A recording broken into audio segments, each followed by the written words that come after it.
Hello, hello, hello, hello. Welcome, everybody. Good afternoon. Good afternoon, good evening, good morning, wherever you may be. Thank you all for joining us. Hope you're well.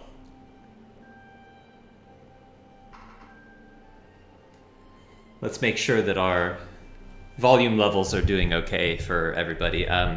Let us know in chat if you can hear me well, and then also, Kim, why don't you just say hi, and we'll make sure that I've got that balanced okay. Yep. Hello. Someone did ask if we're going to see cool things. Maybe. We hope it's going to be informative at least. Should be. All right. Well, yeah. Thank you so much for joining us. This is a little bit of a different variation on our normal developer streams that we do from time to time. Often those streams are really focused on the core Foundry software because we're always sort of showing the new features that are coming up in a new version. And this is no exception because we're getting very close to Foundry V9 being ready for stable release. So there are lots of new features there that we could get into, and maybe some of them might come up a little bit, but that's not really the focus of our stream today. We wanted to do a stream specifically about the D&D5E system, which has probably been around the Foundry community for quite a long time for understandable reasons, and we always focus a lot on the core software, but this was a chance to maybe talk a little bit more about what's going on with the 5e system, and where are we with it, and what challenges are we currently facing, what things do we think we're doing really well, what are some areas where we're hoping to improve it in the future, and then also sort of instructionally, for people who are maybe newer to Foundry VTT, we can go through actually doing a lot of common workflows that come up in the 5e system, whether you're preparing for a game or running a game, and just see if there's some cool tips and tricks that we can share with users who may not necessarily know how some things work already. So I think that hopefully that's a fair summary of what we're doing today. Kim, what do you think? Yeah, that's right.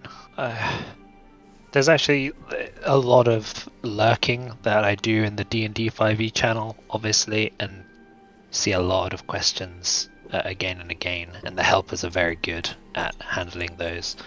But hopefully we can go through some of the more common pitfalls here as well, in a demonstrative way. Yeah, that's right. And before you joined the team, Kim, you were really active. You've been active in the Foundry D&D5e community for a long time, right? Tell us about some of your early exploits. So I latched onto Foundry in the beta days of Foundry, and immediately I was enamored by the power that it gave you. So immediately I thought, oh great, I can finally do what I've always wanted to do, which is make my own, customize absolutely everything to how I work. And I ended up creating a character sheet with Obsidian, which people probably know about. And that was what kind of got me into working with Foundry and the D&D5e system, because that's built on the D&D5e system. So I ended up learning the guts of the system very well through all of that. So much so that now that I'm helping to develop the D&D5e system, it's really helped with all of that, because I had a good understanding of how it was all working already. Yeah, for sure. I remember being blown away by Obsidian when you first released it. It's like, holy crap, this is so beautiful. And now we get to have you on the team to build amazing things for us officially. So that's been great. Yeah, it's kind of surreal. Still is. Well, I guess we should go ahead and jump in.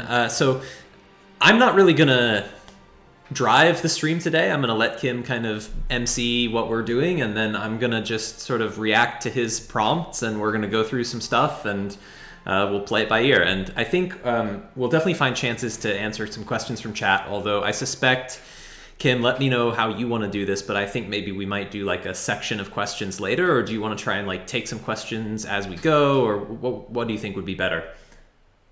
Yeah, I don't know.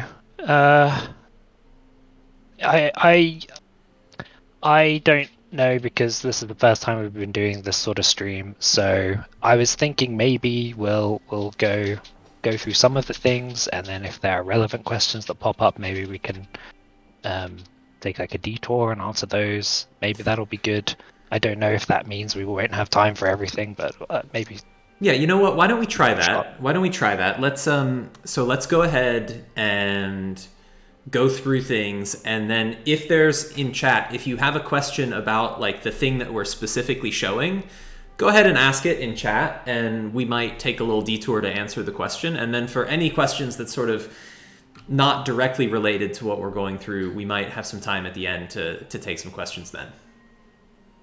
Yeah, that makes sense. Yeah, so the very brief overview that we gave in the event announcements was we were starting with GM tips. So this would be when you are between sessions and it's time for you to plan for the next session for the week, and you've got some content planned, and you're in your D&D5E system and you're just beginning to set it up. So this is the Delian Tomb by Matthew Colville from his series Running the Game. He's got Your First Adventure. So we started with this, and the premise of this is that the heroes have chased some goblins who've kidnapped a child. They've chased the goblins to their hideout in the hills somewhere, and they're trying to enter this tomb and rescue the child. So that's the content that you've got prepared.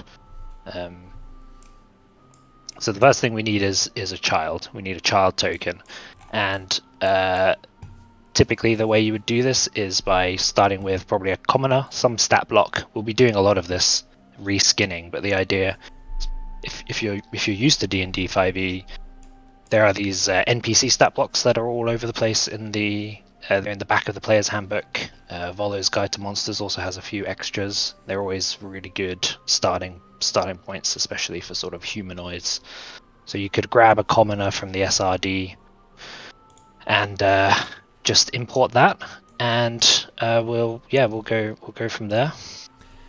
Yeah, awesome. So all of these NPC types, the ones that are in the SRD, those are all in the Actors Compendium. So they're all called monsters. In this case, some of them can be, non-player characters. They don't all have to be monstrous, but most of them are monsters. But in this case, I'm going to look for, say, like a commoner in the SRD, and I can just import that entry directly, and that's got this actor now in the world that I can use. I see you already have an NPCs folder, so maybe I'll make like a friendly subfolder, and I'll put the commoner in there.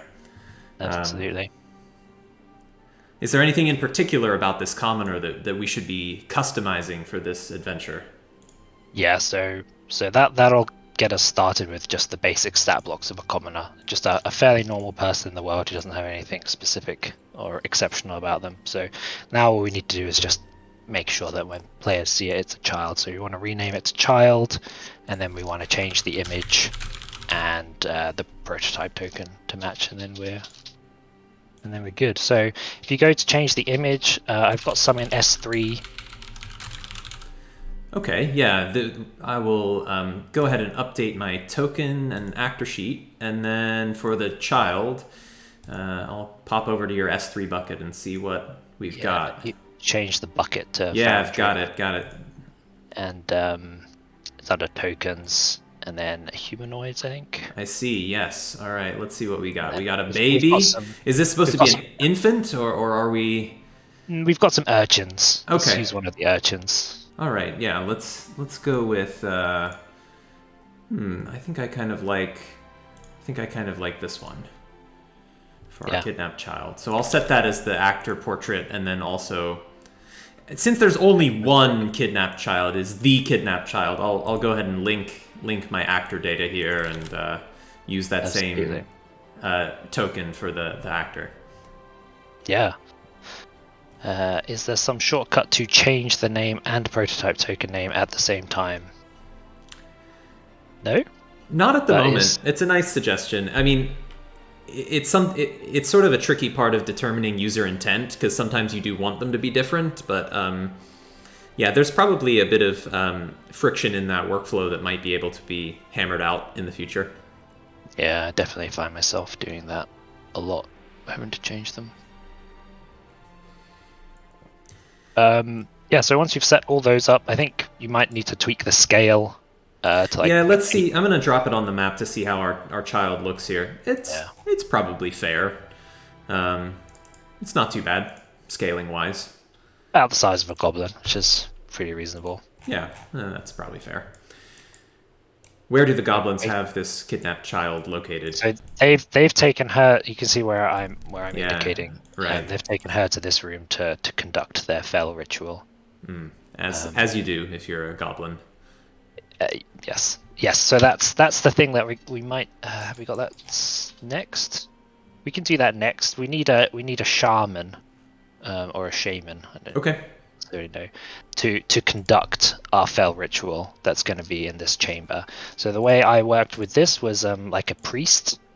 Start with a priest, similar as always. Start with an NPC stat block and then reskin it. So yeah, we could start with a priest. We could start with a druid. We could start with druid would also work. Yeah. I'll start with a priest. That seems like a good starting point.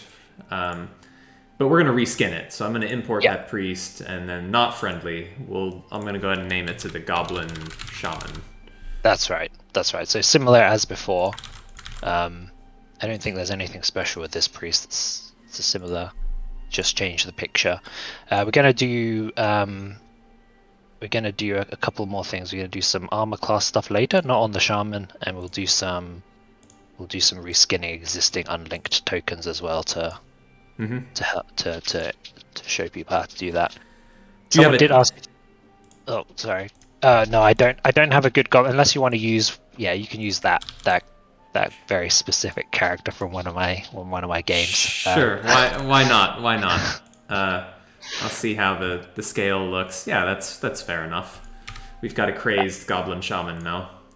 Yeah. And because they're using the priest stat block, they've already got some, spells and stuff. Spells. We might want to workshop the spell list to be a bit more goblin-y. I don't know what you think.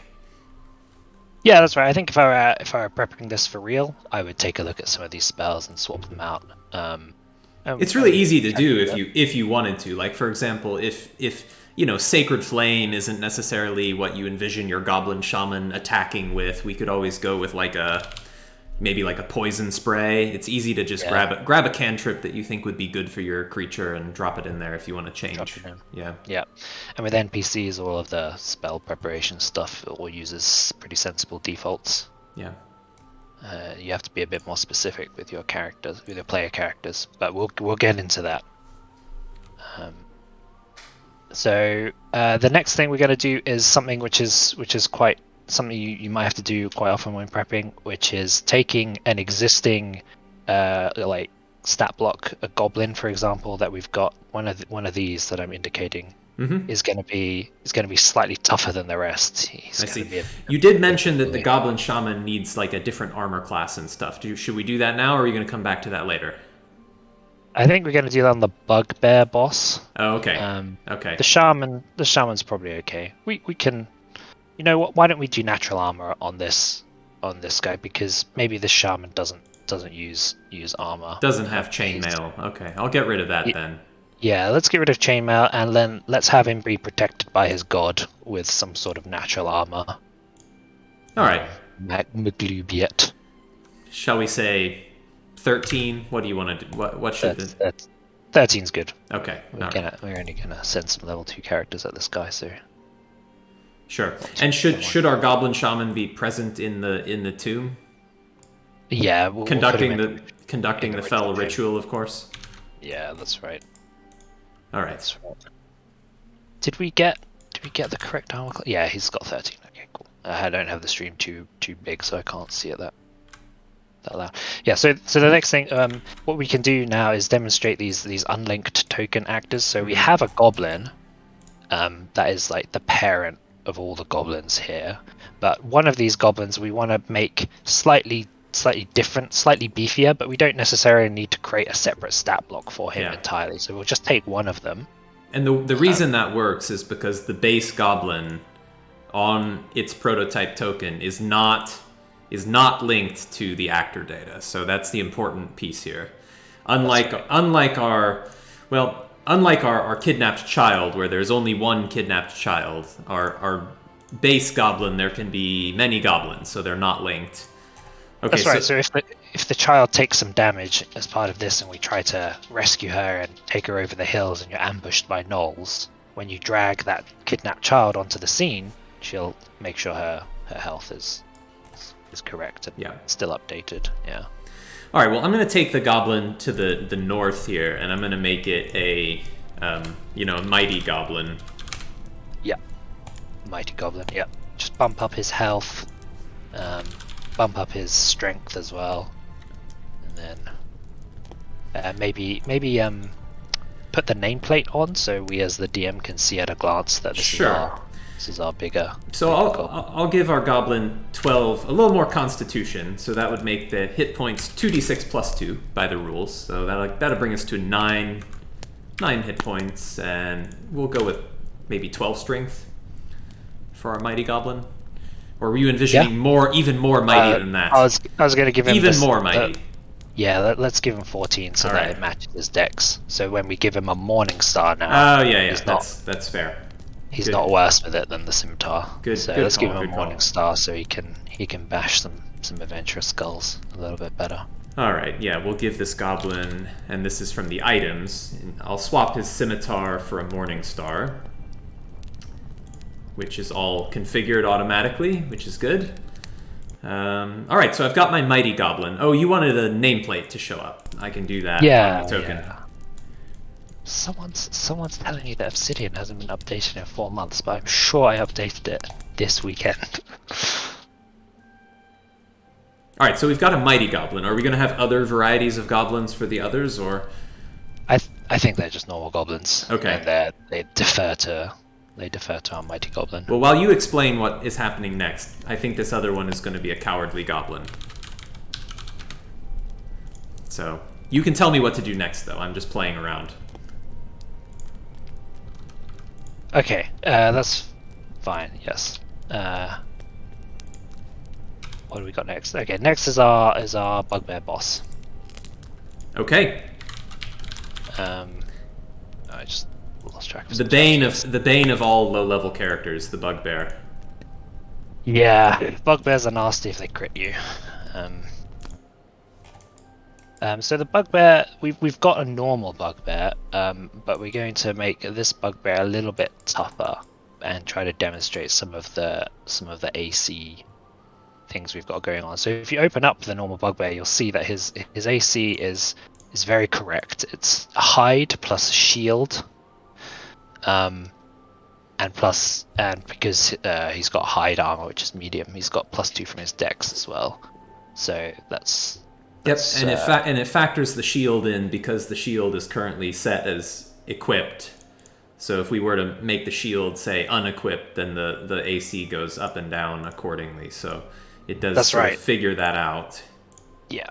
So he's using normal humanoid rules, which is pretty good because he is a humanoid. But if he were some sort of monster, or maybe we'll get rid of the hide armor and give him some natural armor, which is roughly equivalent, but still want him to have a shield. So we'll use the natural armor ability here and give him something slightly tougher than hide to represent his normal hide. Mm-hmm. So something like a 15 or something that we put in there, and then he'll get a +2 from his shield.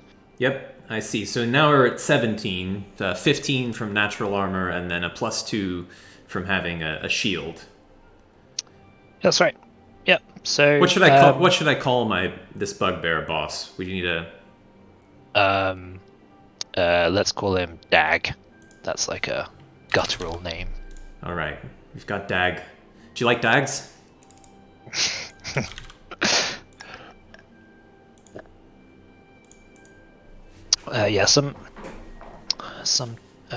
That we are running this on V9, just so people know. This is V9. It's the latest version of D&D5E. It's 1.5.5. There. So we haven't actually done a compatibility pass with V9. It works pretty much entirely anyway in V9. We do need to do it as one small compatibility pass to release it, but so if there are some slight issues, it's because we haven't done that pass yet. But for the most part, it works pretty well, and there's some bonus features in V9 that we wanna show. So that's most of our prep for monsters. We've gone through it very deliberately here, but am I making DAG any tougher aside from the armor class adjustments, or just a higher AC? I just gave him a higher AC, but I mean, okay. You could make him tougher depending on how much you hate your players. Well, Bugbear's nasty enough, I think, already. Yeah.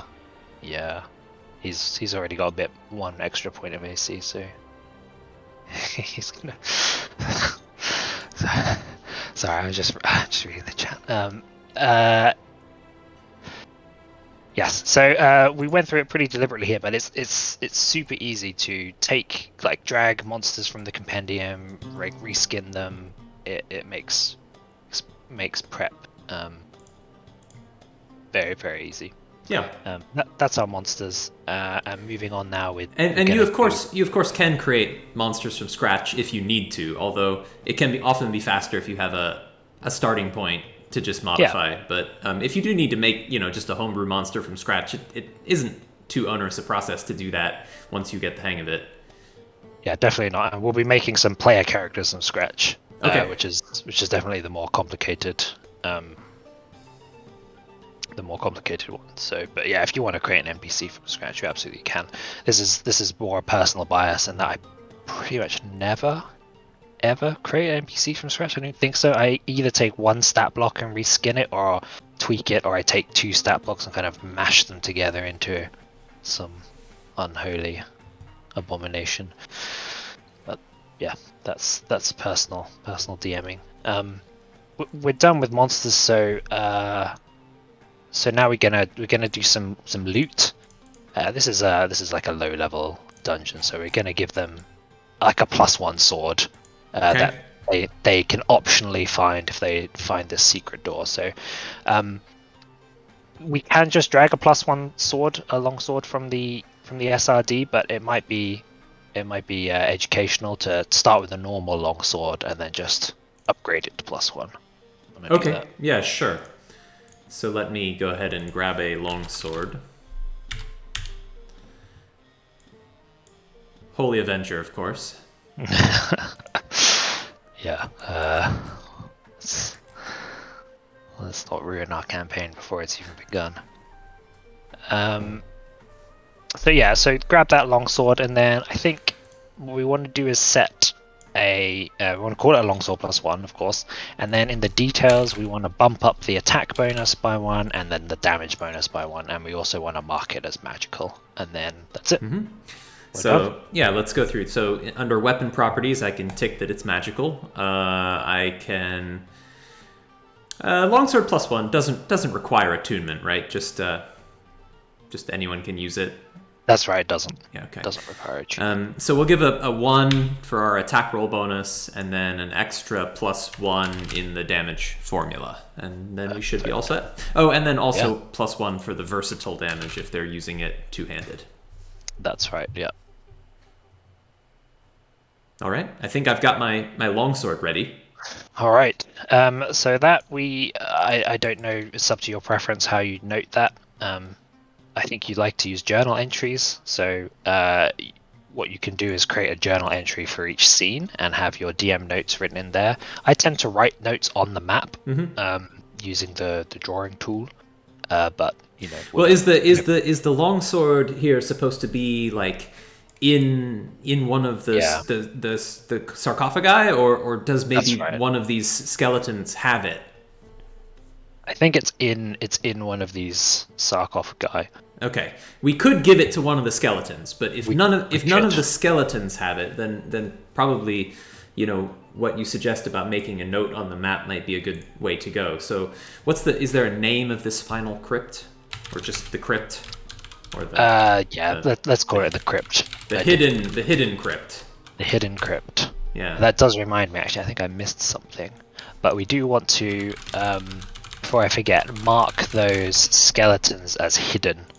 So this is another GM tip. So we can mark them as hidden so that they don't appear just yet, and when the heroes come to investigate this tomb and they do something untoward, like disturb the dead in any way, we can have the skeletons rise out of their sarcophagi and unhide them at that point. Someone brought up map notes, so yeah, map so notes. I just created a little journal entry with my session plan, and I'll hide these skeletons so that they're hidden. I might also put them on the far side of their sarcophagi, just for a little bit more player space. Yep. But yeah, so I put in and I'll show that I can show this to you as well, Kim. So I have my notes here about what's going to happen, and I can just take my journal entry, and if I want to, I can pin it on the map. We'll maybe do a skull icon here.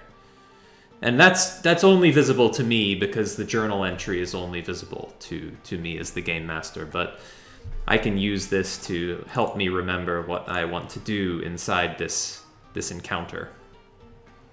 Exactly. And if it comes to it, we can drag that longsword +1 from the journal straight to the character sheet. Yeah. If they pick it up. Or if I want another skeleton, I can drag out another skeleton from the. If I decide there should be 5 after all. And you could even not put them on the map until that point and just drag them straight from the journal entry. There's all sorts of ways. So yeah, there's good GM preparation tips here. Mm-hmm. All right. So the only thing left is a trap. Most dungeons aren't complete without some traps of some sort, especially if we want to introduce players to D&D in their first adventure. They should expect some traps. So I've highlighted a little, not highlighted. I'm indicating hovering, a little portion on the map here that we probably want to put a trap. I like to use drawings. Just draw a little, Baldur's Gate style. Draw a little red box, and then we can create a macro for that trap as well, which we can just trigger when the players encounter it, which will save us some time. Can make sure you can also drop a note similar to how we did with the longsword, which describes the trap, but for very simple traps like this is going to be a pressure plate. So this pressure plate is only triggered. It's not triggered by goblins because they're too light, but it's triggered by adventurers if they're not halflings or gnomes, for example. And it's going to be like a scything blade. Or bugbears, I guess. Dag must have some trouble with... Yeah, Dag has to make sure he hops over the trap every time, in and out. I see. Yeah. But he's reasonably smart, so he doesn't have trouble with that. We could do a map note, or what we'll do here is a macro. We'll demonstrate a little macro, and you don't need to know any scripting for these. This will just be a chat macro that we can work so just out. to let people know what I did with marking the trap, you don't have to do it this way. I mean, it's sort of up to you what you like. We just made a drawing, and I made it hidden so that the players can't see it. That's kind of important. I also locked it so that I don't accidentally drag it somewhere else when I don't mean to. And I just put a T on it so I remember that it's a trap. But there's different ways you could do it. I could give it a fill, if I want it to also have sort of a partially transparent red fill. That's something that I can do as well, if you prefer that book. But anyway, so we've marked where our trap is. So what's the next step that we want to do for this preparation? Yeah, so the only other thing we want to do is create a little macro to save us some time, rather than creating a map note that we can drop that give us the details of the trap, we can just create like a scything blade macro that we can just click. That will post a chat message for us. We'll just do a chat macro. People often reach for the script macros, but you don't need to. If you don't know JavaScript, you can use the chat macros, and they're reasonably powerful. All right, I'll give myself a little skull and crossbones icon here, or maybe this little exploding icon. What kind of trap is this? It's a scything blade. Oh yes, you said that, scything blade trap. Okay. We can use. There is, if you go up out of that. Oh yeah, we have so many. We have so many icons. We even have a whole section of traps that we can use. That Roman. I think Roman categorized all of these for us. That's right. Environment traps. Here we've got a scything blade, saw steel gray. All right. That will do nicely. And then this will just be. Yeah, got a lot of good icons. So these are shipped with Foundry. These are core Foundry icons. I think they might be V9. I don't know if some of these are V9 only, but yeah, we ship some icons with Foundry that you are free to use in all of your games. Mm-hmm. So this macro is just going to be a /r 2d6, and then we're going to use the flavor text to not the flavor text, sorry, the square brackets, to note this as slashing damage. Okay. And then we're going to add some flavor text which describes our roll, so like a hash mark, and then DC 13 dex save to avoid. And that will be all we need, really. Very simple, very quick. And we can just click the macro when let's test it and make sure that it's doing what we want it to do. Yeah. Okay, there we go. Yes, scything blade trap, DC 13 dex save. Perfect. All right. And that's all we need for traps. And no scripting knowledge needed. Just a normal chat macro. All right, so that's DM prep. I don't know if it's worth pausing here and taking some questions about DM prep. I don't know how much time we have. Next is character creation, so that's going to be a big one for sure. Yeah, I think it's probably a good idea to take a couple DM prep questions. I don't know, Kim, if you want to pick some out of chat and get us going on those. I've seen a few. One of them was about dropping items onto the map. So this is something that it is now a lot more. It's not currently possible, but since the document refactor, I think it's becoming more and more possible. We're getting to that point. No plans for necessarily when it's going to happen, but dropping items onto the map might happen, definitely. I think at some point that's a feature we'll add, and until the point that we add that in the core software, it is the kind of thing that probably the right way to do it for now is to use a tile, and it isn't actually linked to the item itself. But in the future, if we add, if we add item dropping, then you'd be able to, sort of replace those. Yes.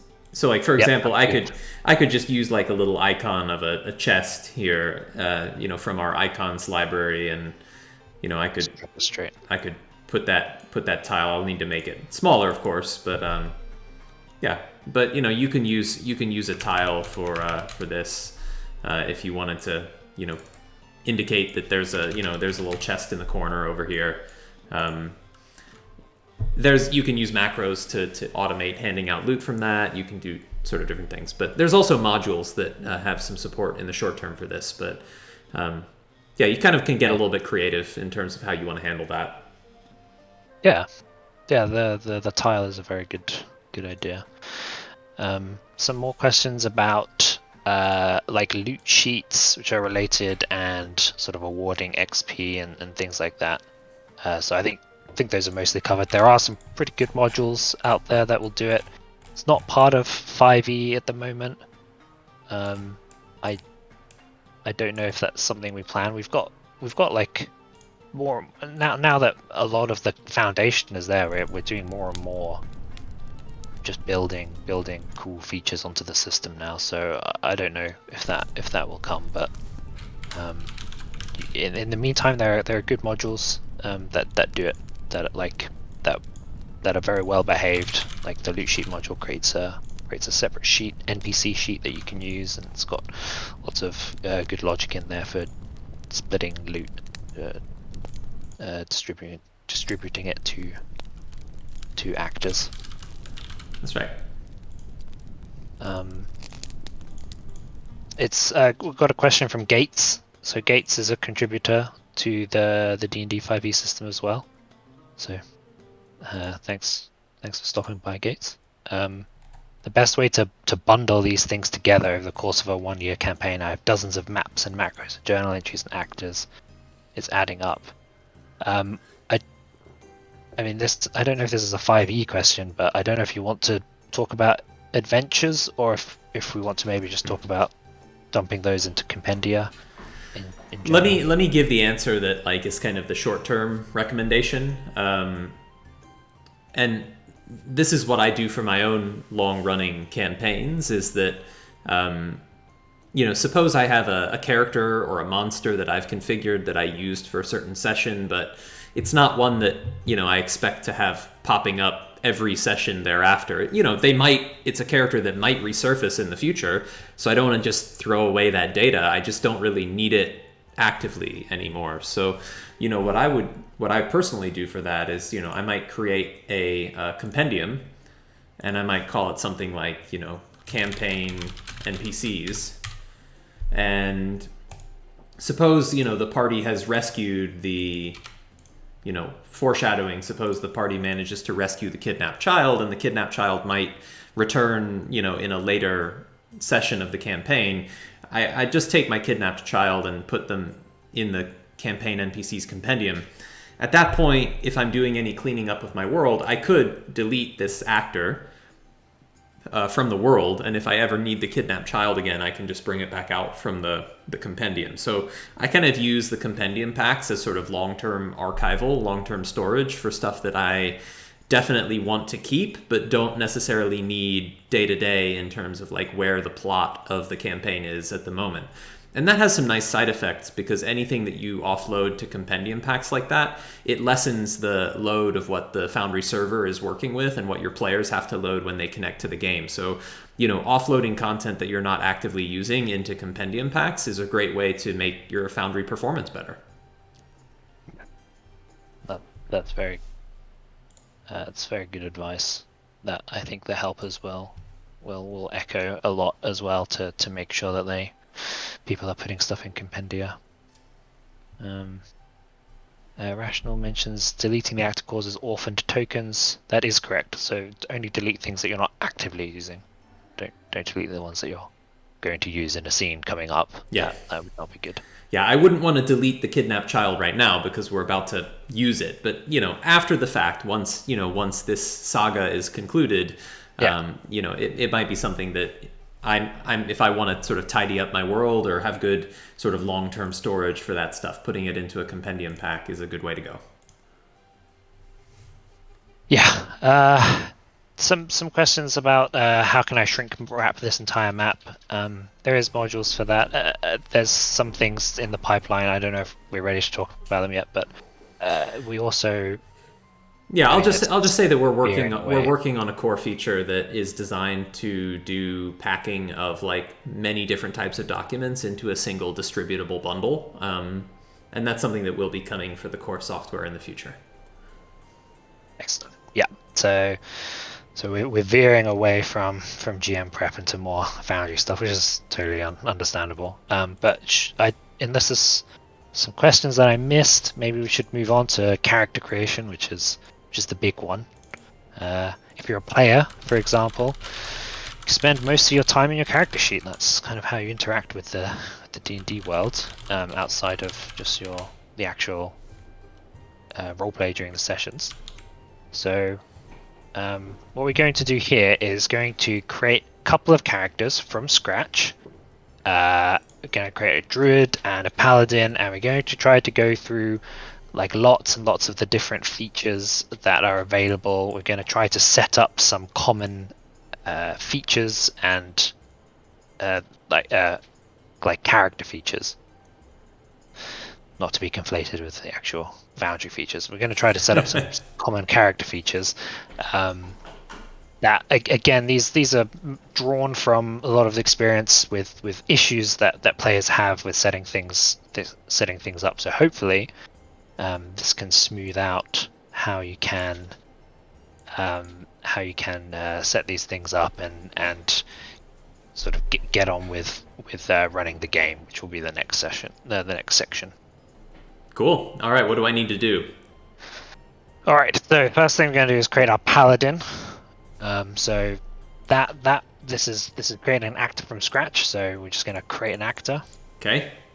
And make sure they're a player character, and we're going to make her a tiefling paladin. And tieflings have virtue names. So I was thinking, Mercy.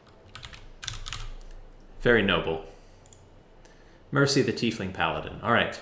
So I've got my actor sheet, and it's completely blank. Oh, shit. What do I do? Well, I would say the first thing you should probably do is open your player's handbook and go through the character creation rules. Okay. So let's suppose I know the character creation rules, but I don't know how to apply them in Foundry VTT. Yeah. So I don't know if we're gonna. I don't know if we'll go through everything, but we'll go through enough, hopefully, that you can see. So the first thing I would do is start with my ability scores. So assuming I've got some way of doing my ability scores and I've determined them. I think in this case, use the standard array or something. So what's the tiefling? Tiefling is, I guess it depends on which type you have taken, but it's what? Charisma +2 charisma and +1 and something else which I forget, but we can use the Tasha's rules and give her +1 in Constitution. So okay, well, we'll say I do a sort of 15, 14. Well, we'll do 14 charisma. We'll do 14 in charisma, 13 and then con, 10, and we'll do not so intelligent, but maybe a little more wise. And so then we'd get a +2 to charisma. That'd be a 16. We can take our +1. We'll use the Tasha's rules and we'll make it a Constitution. Get that to, well, no, we'll make it a Strength. We'll do Strength and get that to 16. Yeah, little min maxing here. We're going. We got a child. We got a child to rescue. We can't take any prisoners. All right. Well, then since we know our stats now, we can do our health. Paladins are D10, so level 1 we'll have 11 health. And we should set some skill proficiencies as well. So I do need to actually be a level 1 paladin, so I should probably grab that class. Yeah, let's do that. Let's do that first, yeah. So you can grab the paladin class from the SRD compendium and just drop that onto the sheet, and you'll now be a level 1 paladin. And we'll get to see the feature prompt as well. Yeah, it's prompting me to add some of my level 1 features, which is helpful. So I'll just go ahead and do that. Just add those straight away. So I notice it's done that correctly. Cool. And now we're level 1, so our hit dice are correct. Mm-hmm. We've got some health. We'll need to do some proficiencies.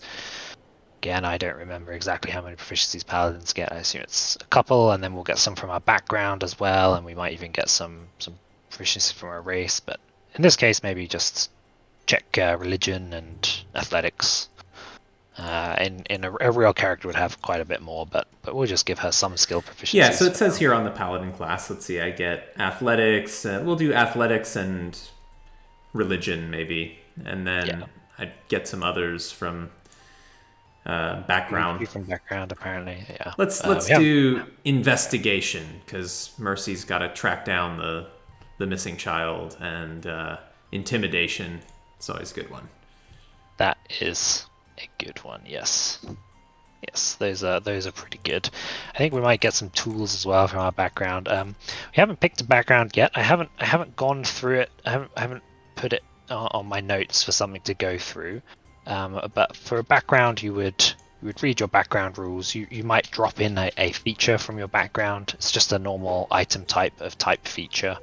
And just drop that onto your sheet. Make sure you mark your proficiencies, tool proficiencies correctly. We have some more stuff coming with backgrounds later in 5e, but for now that's the recommended way to do them. All right. So yeah, the next thing we do is set up all our proficiencies. So proficient with all armor, shields, all weapons on the paladin. All right, I've got that set. Pretty easy All so right. far. Yeah, and then we'll just add some Oh, and I'm a equipment. tiefling, so I get damage resistance, right? That's right. It's fire. In fact, you can probably. It might be worth finding that racial trait in the SRD and dragging that on as well. But we do have fire resistance. You're right. I think it's Infernal Legacy. Infernal Legacy, indeed. And I also get a rebuke, right? Yes, we're going to be covering that in a bit. Okay, all right. I won't jump ahead. We're going to just to show innate spells. I'm getting really excited about my paladin that's going to smite all these goblins. So sorry, I'm running away with things. We're definitely going to do Divine Smite as well. We'll level these guys up to 2 in a minute.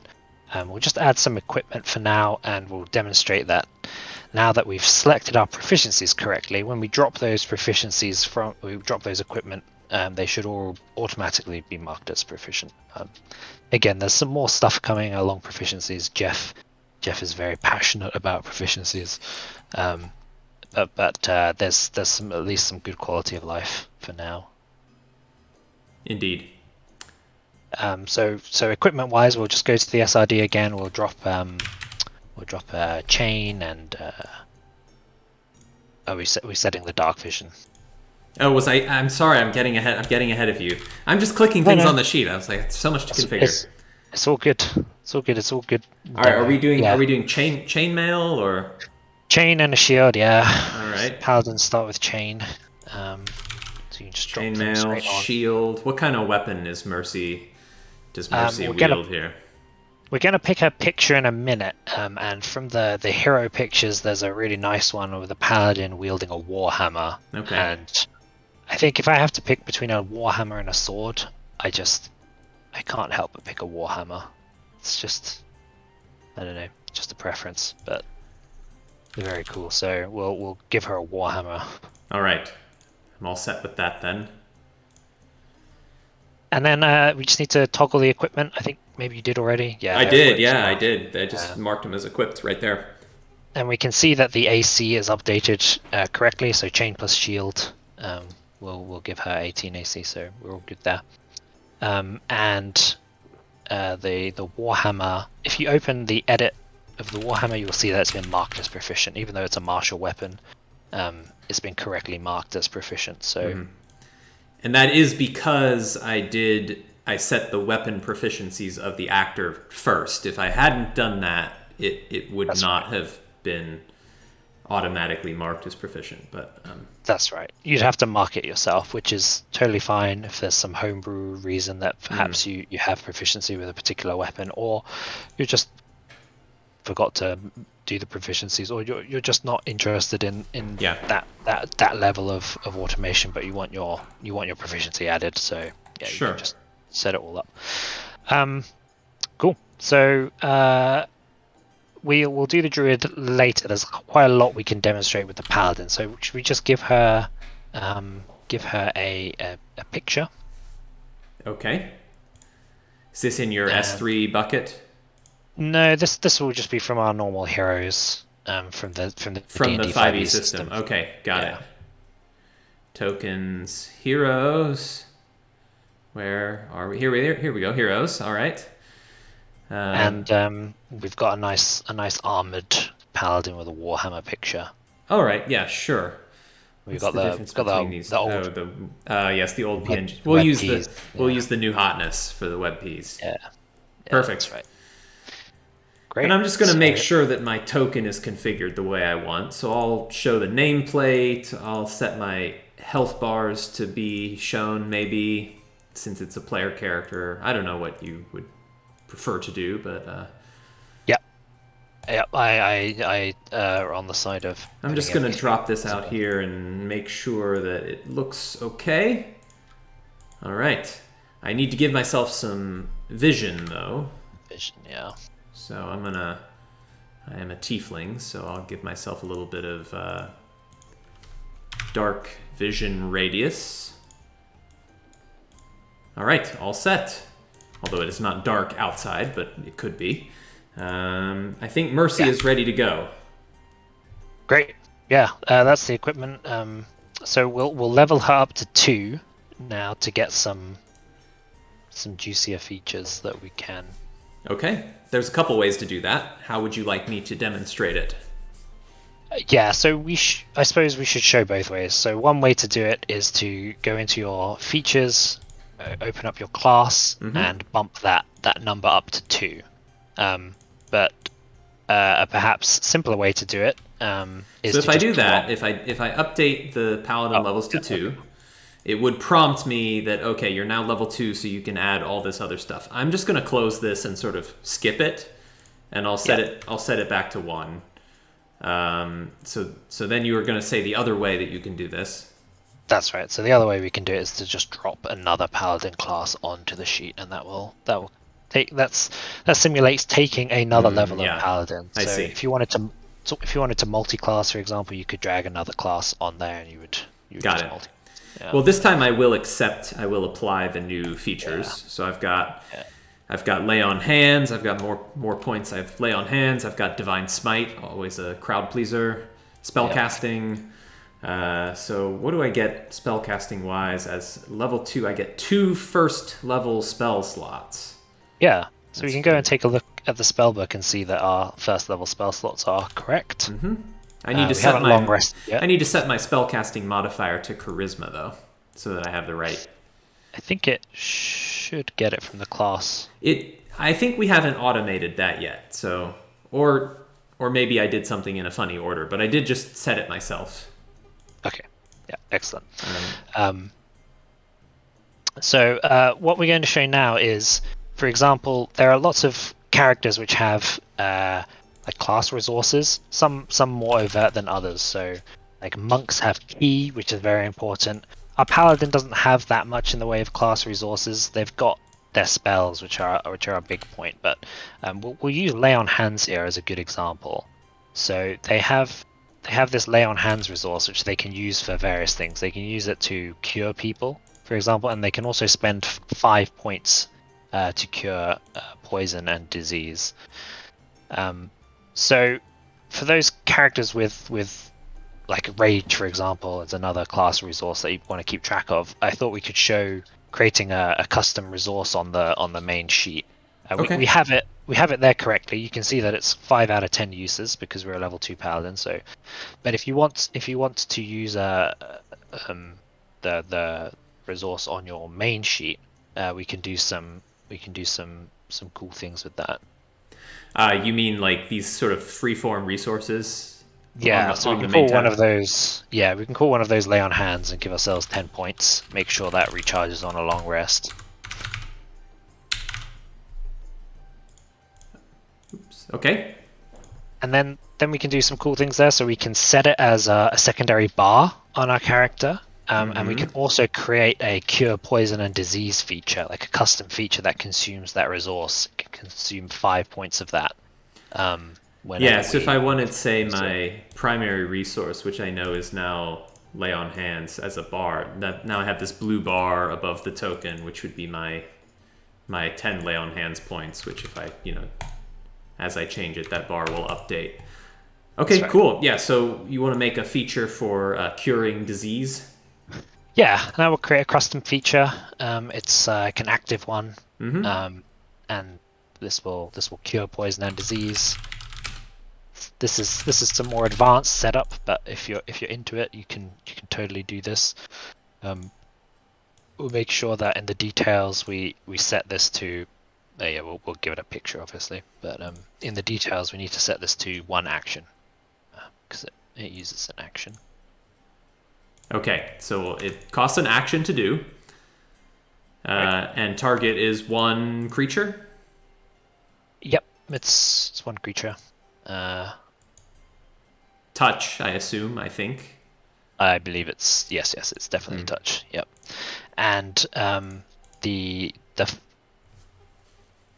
important bit is to set the resource consumption to ability, I think, and then an attribute. Yeah, attribute. I can set it to consume this resource's primary value. I could also, if I were just using the existing lay on hands feature, I could set it to consume item uses of lay on hands, which is probably the recommended way to do this. But if you want to use flexible attribute uses, using a flexible like primary resource is also fine. That's right. Yeah, I would say for this sort of feature, you want to key it off the actual lay on hands feature, definitely. But we're just demoing some custom resources. Well, let's show how it works both ways. So how much does it cost to do this cure? It's 5. Cost me 5. Okay, perfect. So I've configured this.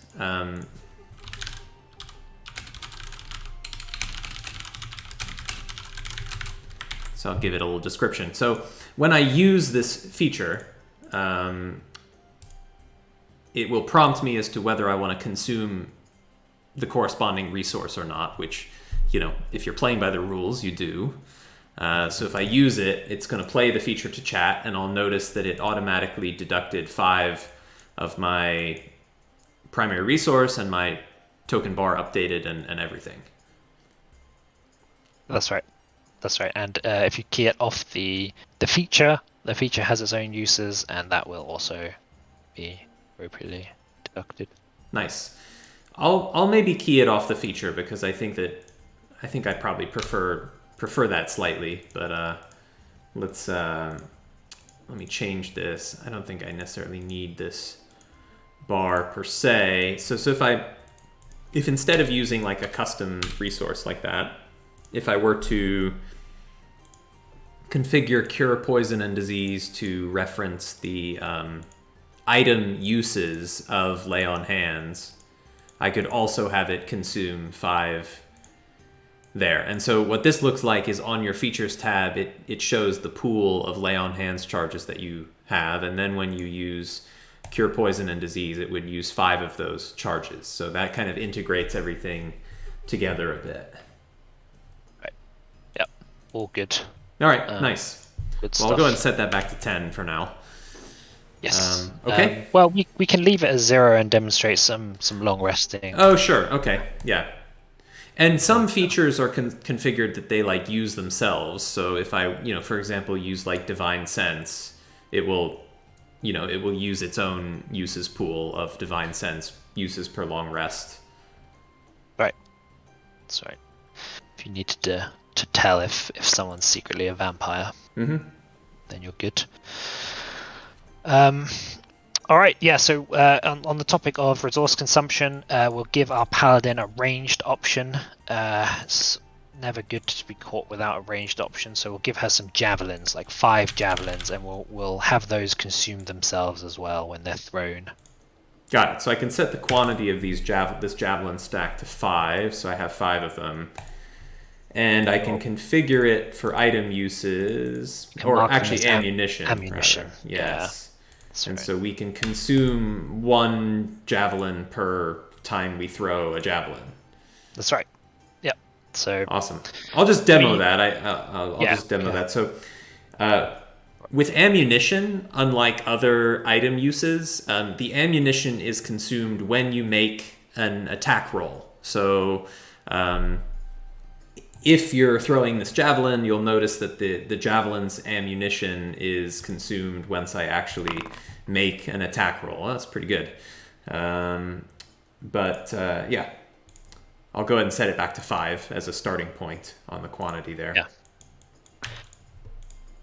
And you can use a javelin in melee. Obviously, we'll want to use our warhammer. But you can use javelin in melee, and in which case, I mean, it's up to you how you might set this up. What I would probably do is I'd create like a javelin and a javelin thrown. I'd create both of those, which I would use. But it's generally up to you how you want to. Yeah, you could have like a separate item that doesn't consume a javelin charge if you use it in melee or something like that. Yeah. Probably not what you want to be doing, but you never know what the story will call for. Yeah, exactly. If, for me, I wouldn't bother. I'd have my javelin set up to throw because I'm always going to be using my warhammer in melee. But if you need to, you can. The next thing we're going to do is Divine Smite. So Okay. we're going to set this up as a spell so that it will upcast and consume our spell slots and all of that. Ooh, that's pretty clever. Yeah, it's a nice technique. So we'll just create a Divine Smite spell. Probably be Evocation. And we'll make it. I don't know. I think it's it does need to consume slots, so we'll leave it as like a prepared spell. I'll just copy the info over from the feature. I hadn't considered making Divine Smite a spell. That's an interesting way to go about it. I like the idea. Yeah, it's good. It's a good little technique. Demonstrates some of the flexibility of the system. Yeah, we can. I should zoom in a bit. But we can add the. I don't know if we want to make it innate because that might not consume the slots. Maybe not. Maybe not. It doesn't cost anything. It's like a special activation. Yeah. So, but yeah, we'll make it. Yeah, always prepared or something is good. And for the action type, we can just set that to other, and then add some damage.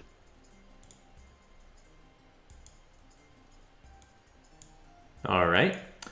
So our damage formula here will be 2d8 radiant. Yeah.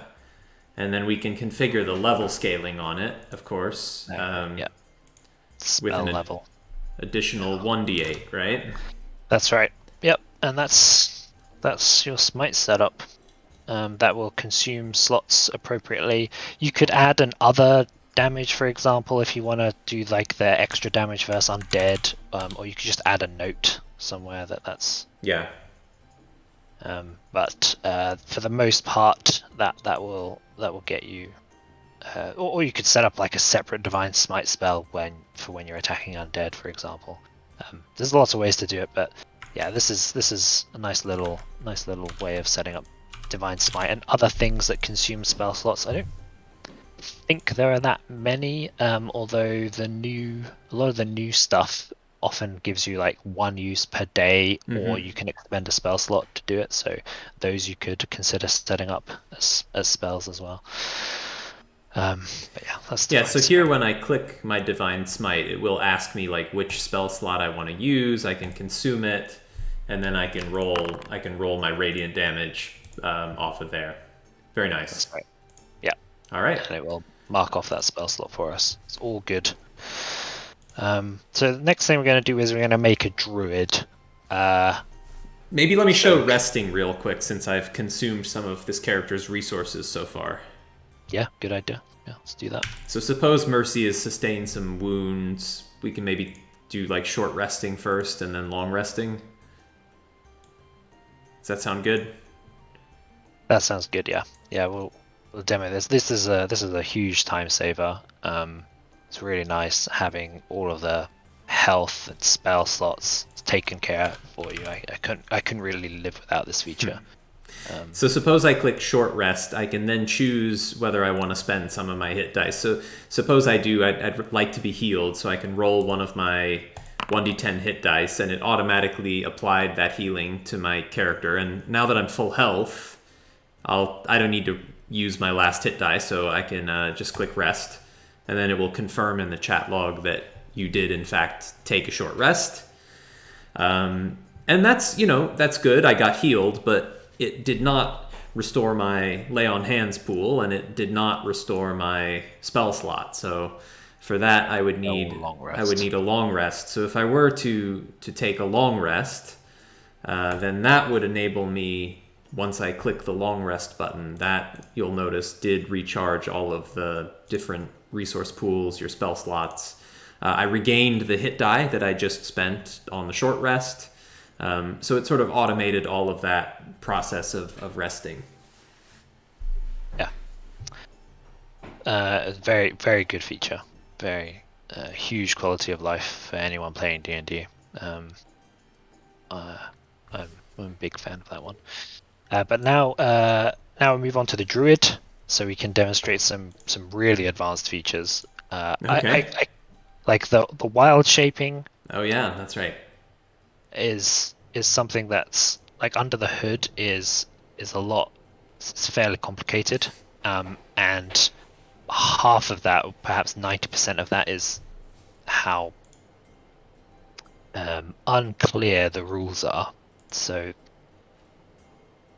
even before I joined the team, I had a lot of conversations about Yeah. wild shape, and There have been debates for sure. there Yeah, lots of debates have been had multiple Yeah. times. All right, so shall I go ahead and repeat some of those same character creation steps for a druid? Do you have a name in mind for this druid? She's probably an elf. I was just gonna go with like an Arwen or something. I'm bad at elf names off the cuff, so I'll go with one that I know. Okay, sure. I will go ahead and just start repeating some of the steps that we did for the paladin, and then when I get to the point of doing some new things, you can prompt me to do some of those. Yeah, absolutely. The Arwen is because she's an elf, she gets elven weapon training, which gives her proficiency with her longbow. So we're going to give her a longbow, and we're going to make sure that she has some pretty decent dexterity to use that longbow. I'll probably use this ranger token then. Yeah. Okay, so what would be a good ability score array for Arwen? Maybe a 16 dex.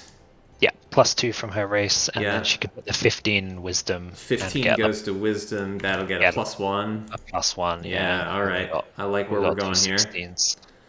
So that would give us a 12 con maybe, and then. Yep, 12 or 13. One of those is good, and she's probably decent intelligence, so that should be a 12 or 13 as well, because nature is like an intelligence skill. Sure. And then I don't know. We'll leave it a 10 for strength because she's very outdoorsy. All right. Probably has to have decent strength, and she's got an 8 charisma because she doesn't understand cultural norms and how to interact with people in society. So, fortunately, her charisma is how disappointing. Low. But it's okay. She's good at some very important things. All right. So I've applied some druid features. The druid is wisdom and intelligence for saving throws. We didn't demonstrate saving throw proficiencies. Those are important. I did them. If people were watching the stream, they would have seen that. But let's do survival, stealth, nature, and medicine. Yep, those are good ones. Those sound pretty good to me. All right, what else do we need here for Arwen? So we'll do her proficiencies. Oh, and hit points would be a 9, I believe. Yep, 9. I don't think we've given our characters their level 2 hit points, but we can do it at some point. Good point. Well, we better roll for mercy because that's how you're supposed to do it. Oh, please, no, please. Let's see. Mercy gets a 3, so that's gonna be 15. +4. Yeah. Well, I'll level up Arwen in a minute. Sorry, I'm a big fan of rolling for hit points. Okay. Yeah. Fair. From the 8 D&D days. All right. So let's see. What else do we? Proficiencies for the druid. They get light armor, medium armor, shields. Shields? Yep.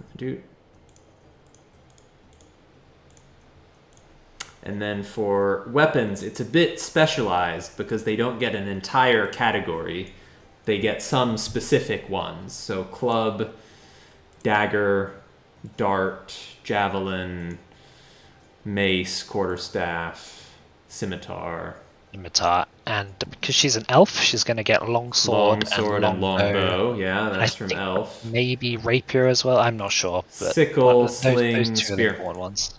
Yeah. So, do you? I mean, it might be a good opportunity to mention like some of the directions that we're working in terms of continued improvements in automation for character advancement. So, like, is it fair to say that in the future of the 5e system, we might hope that, if you assign the druid class to Arwen and the elf race to Arwen, then these proficiencies would get like automatically filled out, or what do we sort of envision there for the future?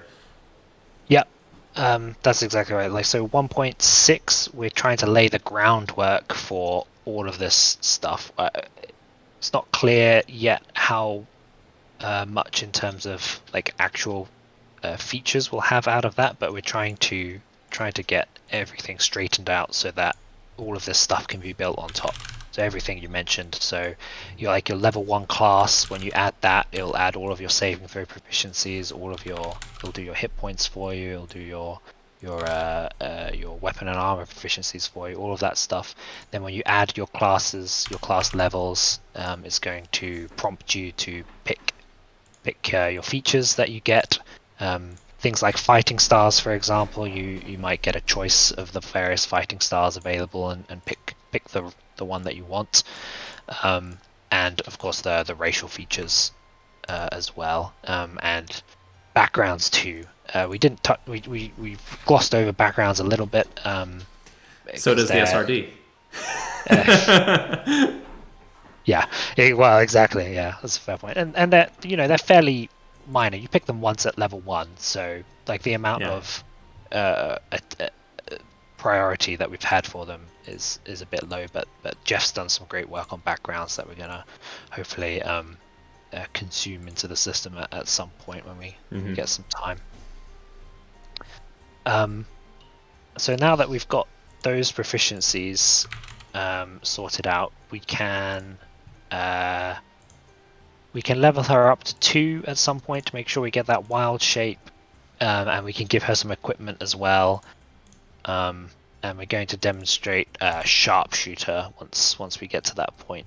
Okay, we don't know how she's got sharpshooter. It's not something else yet. She's not level 4 yet, but a kind dungeon master. Yeah, maybe we've got a very generous DM, but sharpshooter, great weapon master, those sort of things are fairly common, so we're going to show how you might set those up. So we'll give her some equipment first. Yeah, I think I did all the attributes. I gave her some equipment, but I didn't hear exactly what you mentioned I should give her, so correct me if I should adjust anything. She got leather and a longbow. Yep. We're all good, yeah. So we'll just demonstrate that longbow, setting up the ammunition for that as well, similar to the javelin, but this time it doesn't consume itself. This time it consumes these arrows. Yeah, so under resource consumption, ammunition, choose the arrows, 1 arrow per shot. Yeah, all good. Looks good. Nice little bit of bookkeeping taken care of. If you're really hardcore, I think there's a module that will track the ammunition you've used and give you back half of it at the end of combat. I forget what it's called, but yeah, there's stuff like that out there if you really wanna smooth over every aspect of the game's bookkeeping. So yeah, sharpshooter, a common one. So the way I tend to handle this is to create a separate weapon. And give it brackets of sharpshooter, because this is something that you choose on every shot. So you're not always going to be wanting to shoot. Obviously, you should add the feature for it, but in terms of like the mechanics, I just add a separate longbow bracket sharpshooter and make sure the -5 and the +10 is all in there.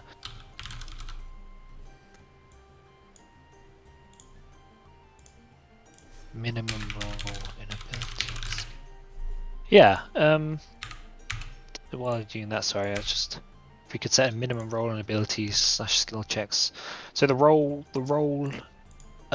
system does support like minimum rolls. You can configure a roll to do that. Actually configuring it as part of your character sheet, I don't think we have anything there. So I think this is like where Sorry, I sort of interrupted you answering this question. That's good. Let me know when you're I was done. set. I was done. This is somewhere where where our preferences probably differ a little bit. So what you've pointed out, rightly so, is that what you can do is you can create a separate item for longbow, sharpshooter, and then when I use that longbow sharpshooter, it's got like the baked in -5 to my attack roll, and it's got a baked in +10 to the damage roll. And so that works. It works perfectly well. I consumed an arrow. I did a crap ton of damage. That's going to kill a goblin for sure. But yeah, so I mean, that's one way to do it. I think another way to do it that is sort of also very much intended by the system is if you just use your one regular longbow. When you make the attack roll, you can take a -5 as your situational bonus when you're making the attack if you're choosing to use sharpshooter on that attack. And so, my 5 is probably not going to hit here, but you notice that the -5 was added in as a sort of situational bonus, or in this case, penalty. And if it had hit, I can then add a +10 to the situational bonus of my damage roll. So different ways to accomplish the same thing. Using a separate item is totally valid if you prefer that as a sort of convenience. Also, just adjusting your bonus or penalty when you're making your attack roll, you can do that kind of inline as well. Yeah, I have situational bonuses and penalties in the running the game section, but sharpshooter is a valid use of that, definitely. Yeah, we'll definitely come to that. It's very useful to be able to add those on the fly. Mm-hmm.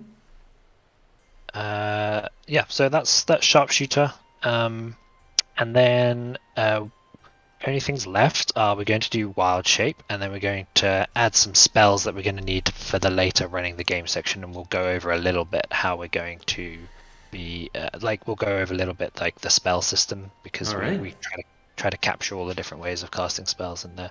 So for wild shape, you can do it on the fly as you need it. You can, but in this case, what we're going to do is we're going to create a pre-baked wild shape for Arwen, because she likes turning into a panther often. So just going to make sure we have that done. So we'll import a panther. She did pretty well on her hit point roll. You'll be happy to learn.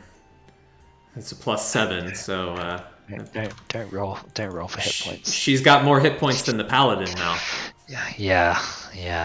That's a great outcome. It's good for her. Yeah. Feels great. Mercy should have devoted herself more to her knightly training. Yeah, that would have helped. Her monastic solemnity. That 3 on the 1d10. So if you're going to port the panther from the SRD, we'll just go through wild shape. All right. So panther. under the hood. All right. Yeah. I don't know what you like to do with this. I tend to like to make a subfolder for my player characters where I'll put wild shapes. All the wild shapes. Yeah, that's good. It's a good way to do it. Under the hood, there's a lot of data that's being massaged here, and it's all very complicated, but it's a credit to Foundry's API that this works so well. So what you can do is you can drag that panther actor onto Arwen's character sheet and create a wild shaped Arwen that we can just use in future. All right, so I'm going to take the panther and drop it onto Arwen, and I get a prompt here for how I want to transform. Now, for a standard by-the-book druid wild shape, there's a sort of quick option at the bottom where I can just click wild shape. I'm actually not going to do it just yet because I want to show how it works with a token that's placed on the map as well. That's maybe nice to show. So I'm just going to configure how this token should appear. So if Arwen is placed on the map, same thing. I'm just going to drop the panther on the character sheet. And then if I click wild shape, you notice there's a checkbox at the bottom that says transform all linked tokens. So that will cause Arwen's appearance on the map to also change. So when I wild shape, Arwen has transformed into a panther, and also the token on the map has also changed. So what all happened when I did that? So, I'll put the sheets what side by happens- side so you can sort of show what happened. What's happening under the hood is we're creating a new actor that kind of maintains a reference to its parent actor and then has some extra data layered on top. And during actor preparation, we are sorting through it by the rules that we specified when we configured. So you'll notice all of those different checkboxes. When we click wild shape, it sets those checkboxes, those options to what the wild shape rules are, but you can totally customize it if you want by using those checkboxes.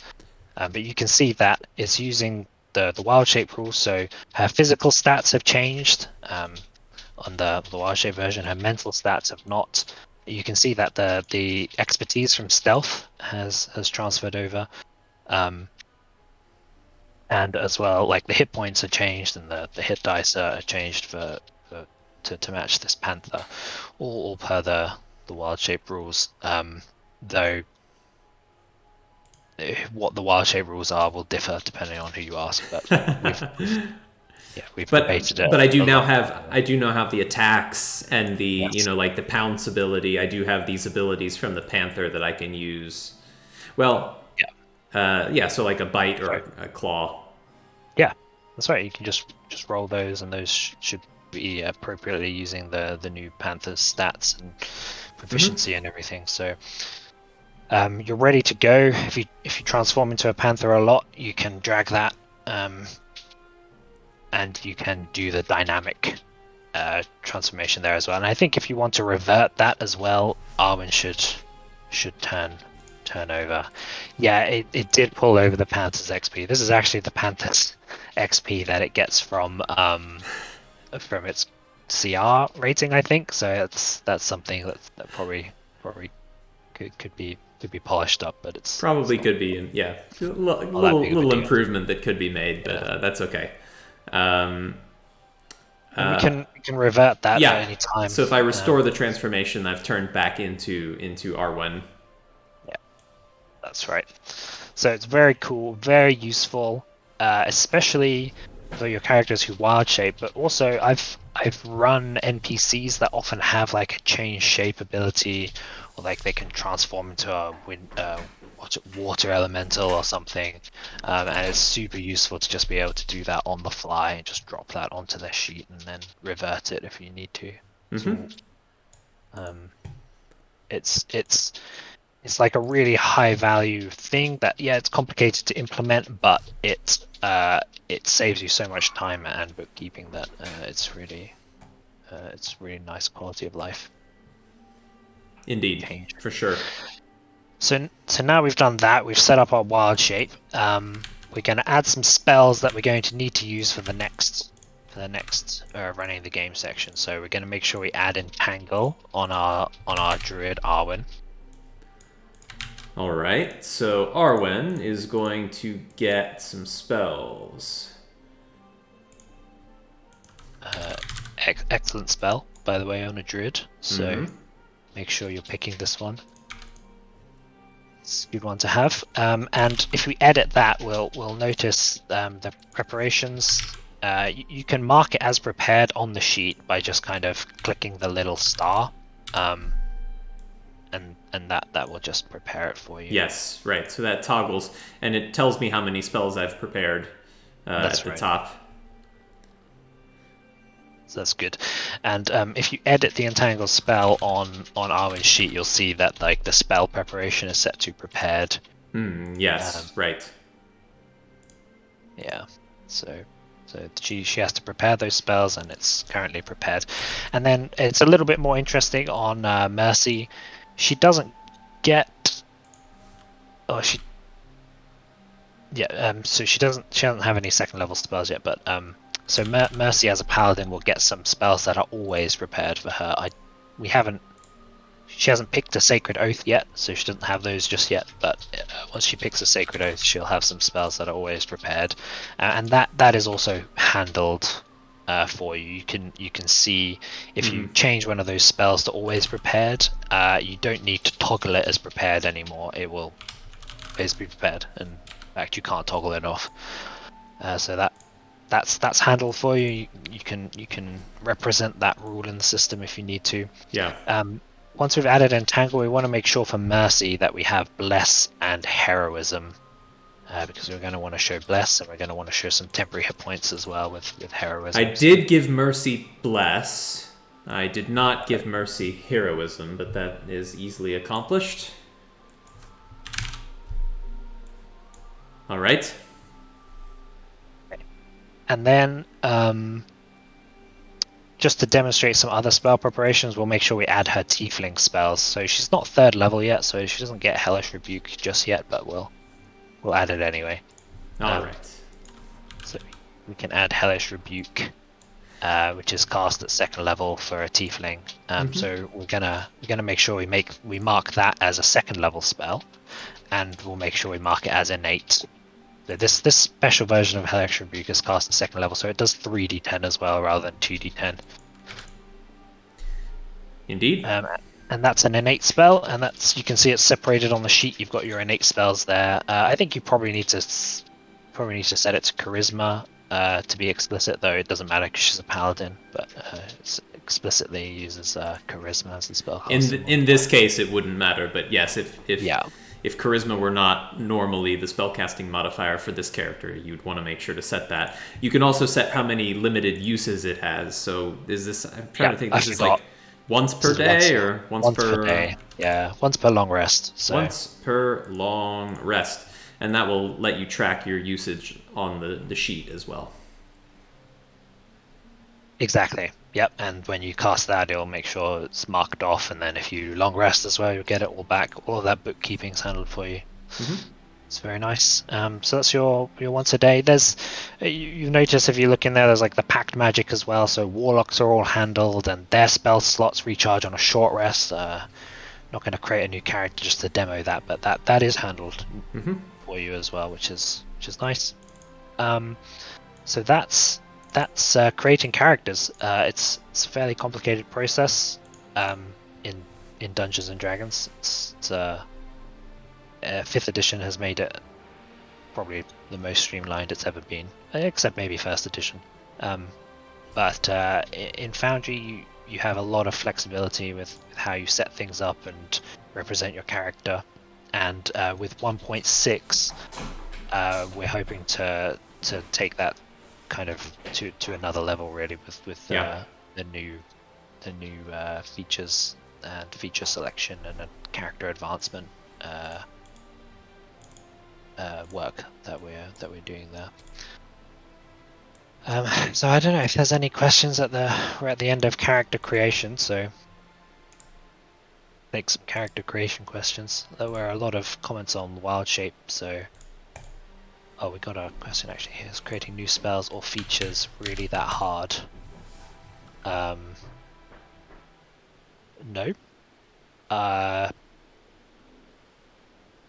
You'll notice that we have the SRD available, so that's all of the SRD spells, but there are quite a lot of spells now in lots of supplements that we don't have. So Blade of Disaster, really awesome 9th level spell, not in the SRD. I create those myself as and when I need them, and it's fast, it's easy. You got loads of icons to choose from as well, so it's not hard. Subclasses and classes, all of the features and things that you need from your homebrew or from extra source books, you create those as you need them, store them away in compendia, and then you can take those with you through all your different worlds. It's pretty painless if you're creating them as you need them, I would say. Yeah, that's another good use case for having your own compendium packs, is as you create your own, whether it's homebrew content or just your own home conversions of non-SRD content, as you're making those spells, you can save it to your own compendium so that when it comes up again in a different game, you've already got it made. Yeah, that's right. One more. Would it be possible to separate the new coming data changes from the workflow changes, having programmatic access to proficiency data, etc.? Help. Yeah, I think. I think that. So we're building the API, and the actual data to plug into that can come, and with the intention is that it's configured on. I think we decided the item ultimately. You configure the data on the item, so and there'll be a UI for that, and obviously programmatic access. So that shouldn't be a problem. Like if you've got homebrew stuff, you can create that the same way you had. You should be able to set up all the advancement data on that item, store it in a compendium, just as we talked about. That is definitely the plan. Mm-hmm. Is there anything else I missed? Collecting ammo when you attack. Yeah, not a bad idea. I think It's not a bad idea. not a bad idea. I would probably get annoyed constantly being prompted, but maybe Well, there's an option that can be turned on. Yeah, if it could be like, so when we use this longbow, we've configured the longbow to use like the stack of 20 arrows by default. If there are multiple like potential ammunitions, when you go through this attack dialogue, there could be like an ammo drop down that defaults to the one that your weapon is configured to use, but you could like select a different quiver or something if you wanted to use your special arrow or whatever. Yeah, it's a nice idea. That's a good idea.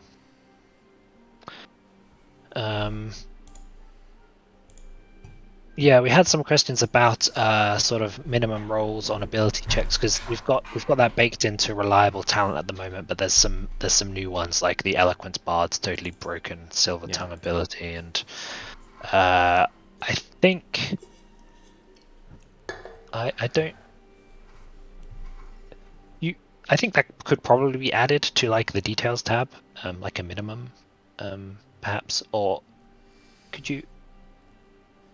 Yeah. I think don't we have a sort of proof of concept merge request in the works that is providing like a skill by skill configuration? Because we have this now, right, where each skill has like sort of a check bonus, passive bonus. We might expand upon this where each individual skill might be able to be individually flagged. Yeah. In that way. Yeah. So you could flag like your persuasion checks as having. Flag the persuasion check as having like a certain minimum roll. Yeah, that would work. It's a real mess of data, though, the 5e system. I have to say, I love playing it, but I think I feel like the evolution of the game mechanics are ones that kind of are a little bit haphazard in times, in terms of like not necessarily having always a lot of consistency about like the way that the way that things work, and that's part of what makes it interesting and fun. But in terms of like converting that to software, it is kind of frustrating sometimes, because every rule has exceptions, and that can be very difficult to support. Yes, that definitely. I think that's why it's important for the sheet to be like as flexible as possible, to allow you to tweak and adjust things, because not absolutely everything can't be represented. Yeah. Does the system track the usage of action, bonus action, and reaction during combat? No. It does not. It does not. I think the underlying data is all there, so it's maybe a nice little module opportunity there if you wanted that to exist. But certainly when you use an ability, so for example, if the Tiefling Paladin were to use Hellish Rebuke, the type of action that was used is part of the chat card, and so you can kind of like in the chat log you can see like, oh, you used your reaction on Hellish Rebuke, but there isn't like a pip that like grays out that says like, oh, you've used your reaction and it auto replenishes. That is something that possibly could exist in the future, though, if we add more integration with the rounds of the combat tracker.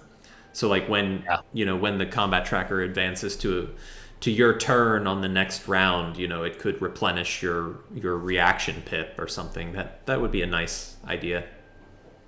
Yeah, I feel like I heard about a module that did that.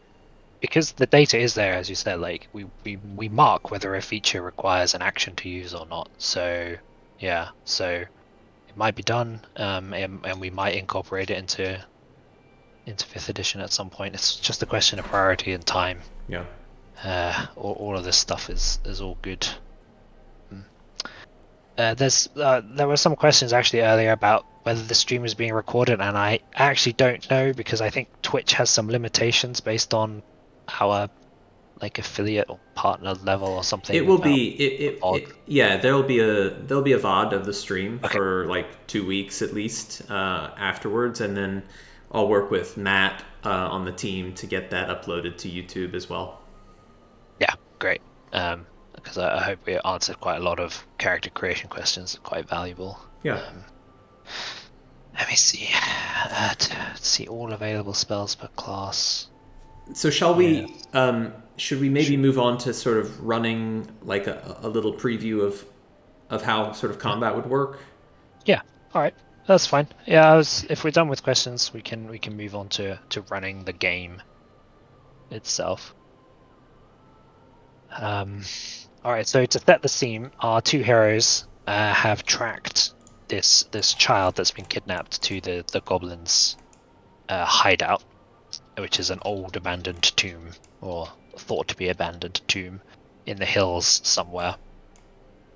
So what they're going to have to do is get into the tomb, fight past the goblins, and hopefully rescue the child. I don't know if we're going to run through an actual full combat here, but we'll at least show the shape of it. Yes, exactly. So to start with,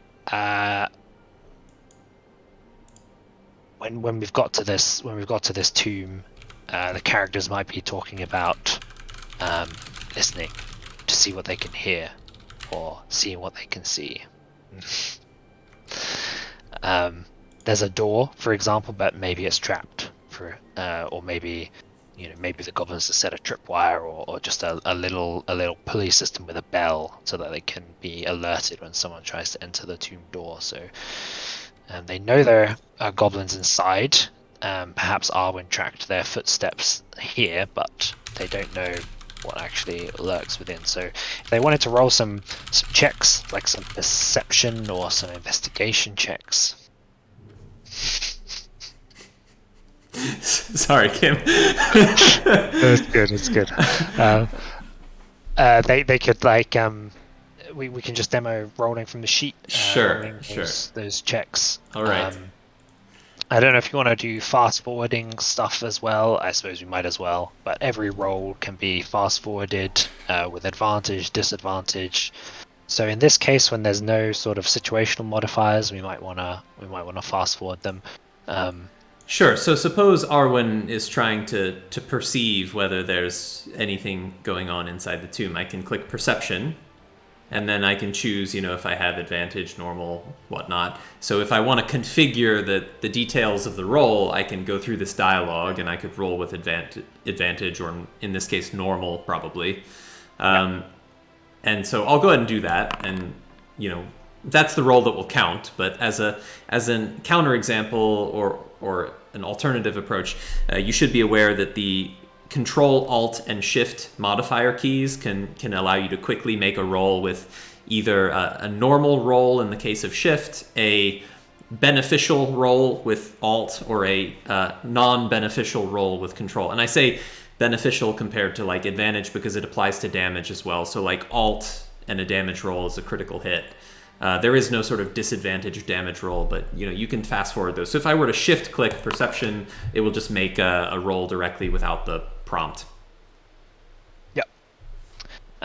So at 10, what we can do now, I guess I will maybe do this, but we can see how quiet the goblins are being by rolling their stealth, and they're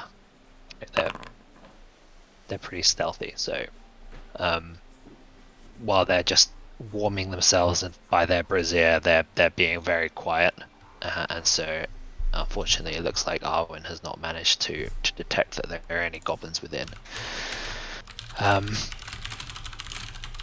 So the goblins are here somewhere, but yes, Arwen is very confident that there are absolutely no goblins lurking within, at least within the first room. So what will happen is Mercy, who is very very trusting and happy to is really concerned for this child and wants to make haste, is happy with that, and is just going to open the door and rush in, and she's going to find that actually there are a bunch of goblins in there. So she's going to be completely surprised by this. We'll see whether the goblins themselves noticed them, but they weren't trying to be stealthy. I assume they did, and so unfortunately Mercy and Arwen are both surprised by this, and the goblins heard them coming. So at this point we'd roll initiative, we'd create an encounter. I'll create a combat, and just by rolling initiative that will add them to the combat tracker automatically. So we can just roll initiative for all of. Is that something that you'd like me to show on my end, or are you gonna put that combat encounter up? I've got the combat. I've got the combat encounter created, so I'll roll for the goblins, and then you can roll for the heroes. I wonder if we've stumbled on a V9 bug, because I don't see a combat encounter. It's there. It says 1 of 1, just not started yet. Yeah, but I'm not in it. Let me add my characters and see if that. Once you roll an initiative for them, they should end up in the encounter. It's just weird because the goblins aren't. Oh, you just created the encounter. You didn't add the combatants. That's right. Okay. No, there is no bug then. I thought what you were doing was adding everyone to the encounter. No, I was just trying to demonstrate like how rolling initiative will add them to the active encounter. I see. All right, now that I understand what you're trying to show a little bit better, let me actually demonstrate. Let me actually demonstrate this a little bit more. So if I'm going to remove these tokens for now. There's a couple of ways to do this. If you're the game master, what you might want to do is you can select everyone who should be participating in the encounter, and you can add everyone all at once. Yes. So that's one way to do it. Although you could also, if you haven't done that yet, from your player's perspective, if they can add themselves to the encounter. If they're kind of opting in, if they want to help you with that sort of bookkeeping, they also can just click initiative on their character sheet, and that will like add themselves and roll initiative. So there's a couple of different ways that you can set up the encounter. But the important thing is once everyone's in the encounter, as a game master character, you can like easily roll all of the non-player characters. In this case, the heroes show up as non-player characters because we didn't assign them to a player. But in a real game, they would be assigned to a player, and they wouldn't be rolled in that way. But yeah, I think appropriately, Arwen and Mercy have not done very well on their initiative roll here. No, this poor child is doomed.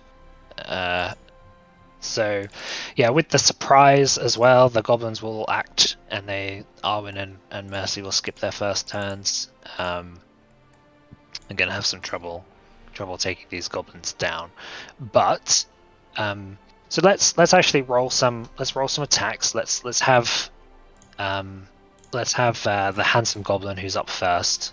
We'll have him use his short bow. And we'll just demonstrate that. I think the reason that we're surprised is just because of how dapper this goblin is. He's just got like a really strong jawline, Yeah. and like the right amount of stubble. Yeah. It's just sort of like a really nice like side shave with like yeah. He takes care of himself. So our goblins just shot.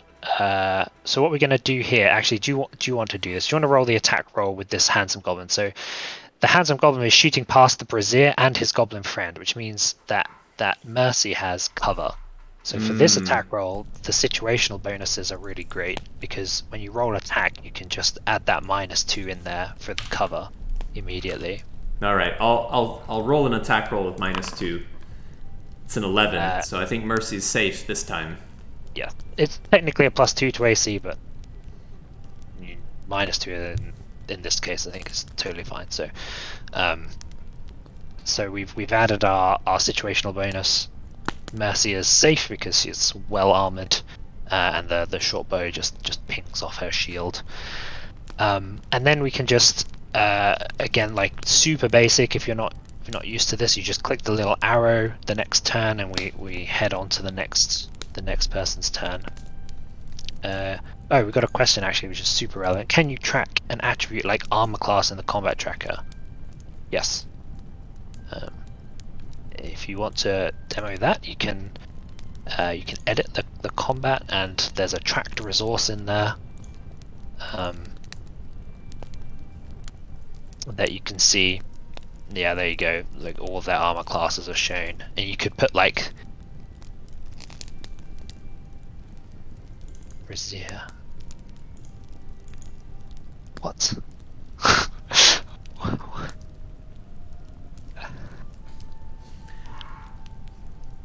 Brazier.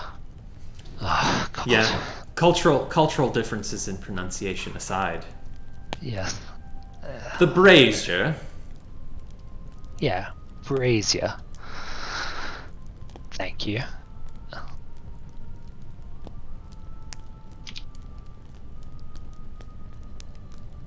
God, this is totally throwing me off. Anyway, you could put things like passive perception in there as well. Yeah, tracked attributes. Thank you. That we can see with all their armor classes in there, which is a really nice reference. And you can put passive perception. I've seen used there as well, among other things. Mm-hmm. And then you can just click next turn, and we'll go on to the next turn. This is the mighty goblin. He's gonna move through his companion. It's difficult terrain, and head up and whack Mercy with his Morning Star. Probably not do super well on that team. Not enough. So his mightiness is not mighty enough. But we'll skip ahead to when our heroes are not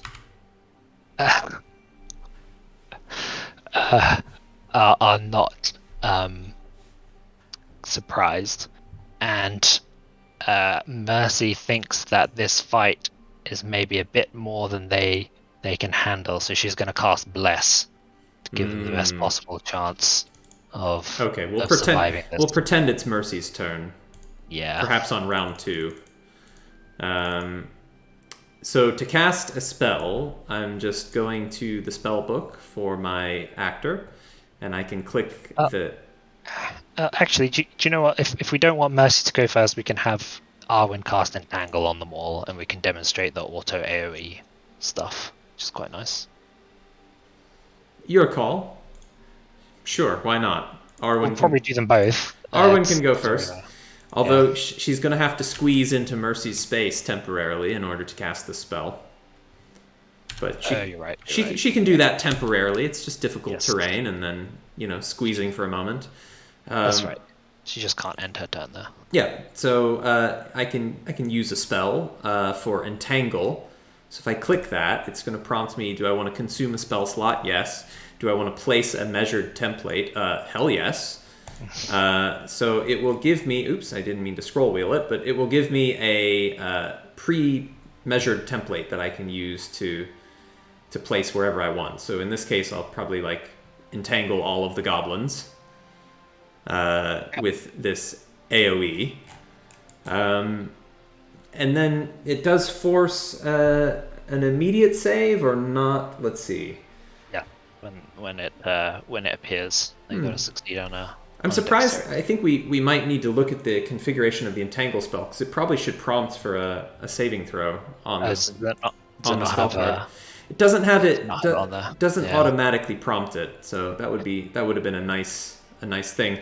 So like if you noticed that flaw with the spell, this is part of spell setup. Now obviously like we would try and configure all those for you automatically, but in this case it should have a strength saving throw associated with that spell. So if I were to like play it again, but this time I won't I won't use a spell slot or cast the card, now it does have a strength saving throw on it. So what I can do is I can select all of the goblins who would be affected, and if I make their saving throw using that fast forward option that we showed before, it's going to actually roll for all 4 of the goblins, who only one of them has failed very disappointingly. But that does mean that one of them's managed to be entangled here. That's a shame. DC 11. Correct. It might not be correct. No, I did. It should be 13 actually, because I needed to set her spellcasting modifier to wisdom, which I did not do. They still saved though, however, except for the unnamed goblin, the non-mighty, non-cowardly, non-dapper one. Did we see the restrained pop up? I wasn't watching. Yeah, it did. Yeah. Cool. Very nice. V9 feature there. Yeah, that's a V9 feature. So our goblin is restrained. That is a little bit disappointing that we only got 1, and that Mercy can't get her attacks with advantage. So I guess she's going to cast Bless now. Okay, it's Mercy's turn then. Yeah. I'll go ahead and cast Bless. And should I show maybe using the active effect for this, or? Yes, so we could. Maybe we should do both. So one way to run Bless is to actually put this active effect on all the people who have been blessed, and that will add automatically the plus 1d4 to their attack rolls. Yeah. So if I enable the Bless effect on Mercy, that would take care of Mercy. I can also, as the game master, if you want to help your players get this set up on another player, I can just drag and drop Bless onto Arwen, and it would put Bless onto Arwen as well. And with that done, they're going to both automatically get the 1d4 whenever they make a skill check or a saving throw or an attack roll. Or maybe not skill check, but attack roll or saving throw. Yes, Bless doesn't do ability checks. That's right. Yeah. So, if Mercy can't attack because she's just attacked. She's just used her action already. But if she could attack, or if Arwen chooses to attack, we can show that they get the plus 1d4.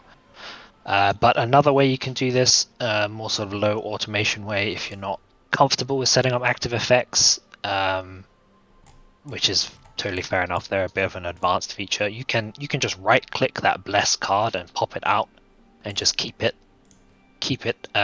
up on your screen to remind you that you've got Bless active. And then whenever your friend uses their attack roll, you can just hit that other formula button and roll the 1d4 for them. Whenever they make their attack, just to remind them that they got plus 1d4 on them. And that's or if you're making an attack roll, you can always just put like plus 1d4 in as your situational bonus, and it will have that extra 1d4 included in your attack roll. So there's lots of ways to do it, and I think it's sort of about figuring out what's the gameplay style that works best for you and your group. Like, what do people feel most comfortable with? But I think I'm quite partial when there is a good active effect implementation. I think I really like, having the active effect toggled. But I also am a fan of situational bonuses, because so many things happen with, sort of split-second rulings by the DM. Like, situations can change. You can have a cover bonus or penalty, or if you're playing with like a flanking house rule, you might have like a bonus to your attack from flanking, or they might have a penalty to AC, or depending on what you do there. There's so many things that can sort of pop in here. We mentioned like sharpshooter or great weapon master. Those can always like affect your rolls. So there's lots of different ways to handle that. Yep. Yeah, absolutely.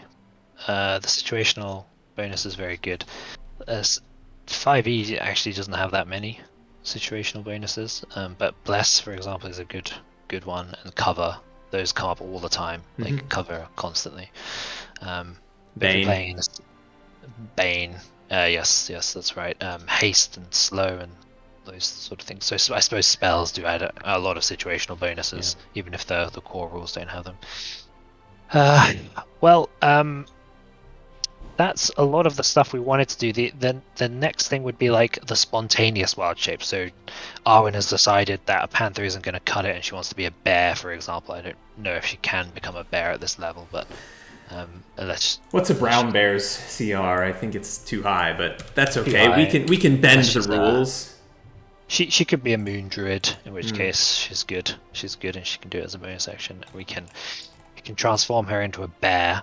So we haven't prepared this beforehand because she's mostly in a panther form, but this one time she decides to be a bear, and we can just do that. I think we have to import the bear first. I do have to import it. Yes, that's right. That's another V9 sweep. That's the only reason that it's not working currently. It's a V9 issue. She's much too large for this tomb, but that's okay. she disagrees. Now a bear. Yes. And she will just tear through all of these goblins. And with her bless, the blessed bear is just gonna destroy all of these goblins with incredible attack bonus and multi-attack. I don't know if bears get multi-attack. I think they might. So we've managed to win this encounter, which was otherwise looking quite dicey because of a use of her wild shape. She's probably also going to trigger this soaring blade trap. We can just hit the macro on that, and she can try to roll a dex save in her bear form. All right, so I'll use my trap macro and say, uh-oh. I might even decide to, at this point, reveal the trap to the players to prove to them that it's there. 3 points of slashing damage. We haven't talked about applying damage yet. There's a couple ways you can do this. So way one, you can, when you have the damaged creature controlled, you can right-click on the damage in the chat and you can apply it. So if the druid here had, resistance to this damage type or vulnerability to this damage type, you can double it or half it. If it's healing, you can apply it as healing instead of damage. But in this case, I could apply damage. We see our little -3 prompt there. There it is. Or another way you can do this, and I'll apply it as healing, so it undoes that.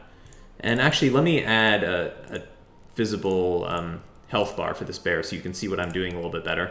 Another way you can do it is if you right-click on the creature in the HUD, you can change it here directly. Now, I could do math and know that 34 minus 3 is 31, and I can just put in 31. I can also put in like a differential number, so I can put like a +3 for healing or a -3 for damage. So that's also ways you can do this. You can also do this on the character sheet. So if you do like a -3 on the character sheet, it will also do the math for you. So there's a couple ways that you can end up applying this damage, although I think using the chat card is nice because if it's like an AoE effect, you can say all of these goblins got hit by 3 damage of something. You can apply that damage to all of the goblins with a single click, which is nice. So using the chat card is nice because it can apply that to a whole group of creatures. Yep, and or like your half and double and stuff's all in there, so you can. Yeah, so like if the goblins were vulnerable, and you do double damage, they would all take 6. So yeah, there's a lot of convenience there if you're doing it that way. Although if it's just you need to make like individual adjustments to health, using the token HUD is also probably a very easy way to do it. Yes, that's right. That's right. If you're managing your own character, for example, you're probably just going to be sticking on your token. Mm-hmm. So let me mark all these goblins as dead. They unfortunately all died to the bear. We can move on, and in preparation for they can hear some chanting coming from above, and they know they're in for a fight. So Mercy's going to cast heroism on our bear Arwen and give her some temporary hit points. All right, so Bless is going to be gone as a consequence of that.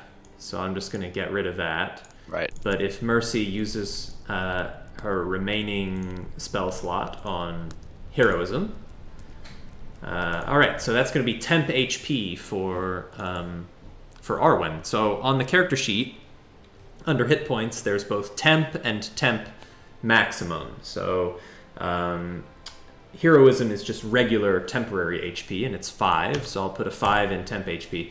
And on the token bar, it will show you a little blue overlay that is temporary HP in addition to your regular hit points.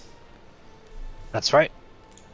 So you have the nice blue temporary hit point bar there. Some asides when you long rest, that will get cleared automatically for you as per the temporary hit point rules. And I don't know if we're going to run through another combat here, but we'll advance through to fighting the bugbear.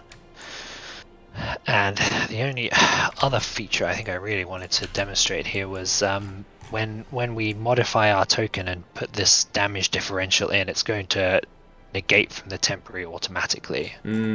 Yeah. So let's see how badly the bugbear murks a low-level player. So suppose the bugbear's hidden as they are, and behind the statue. Suppose our we've got a new combat encounter. I'm just going to add everyone here.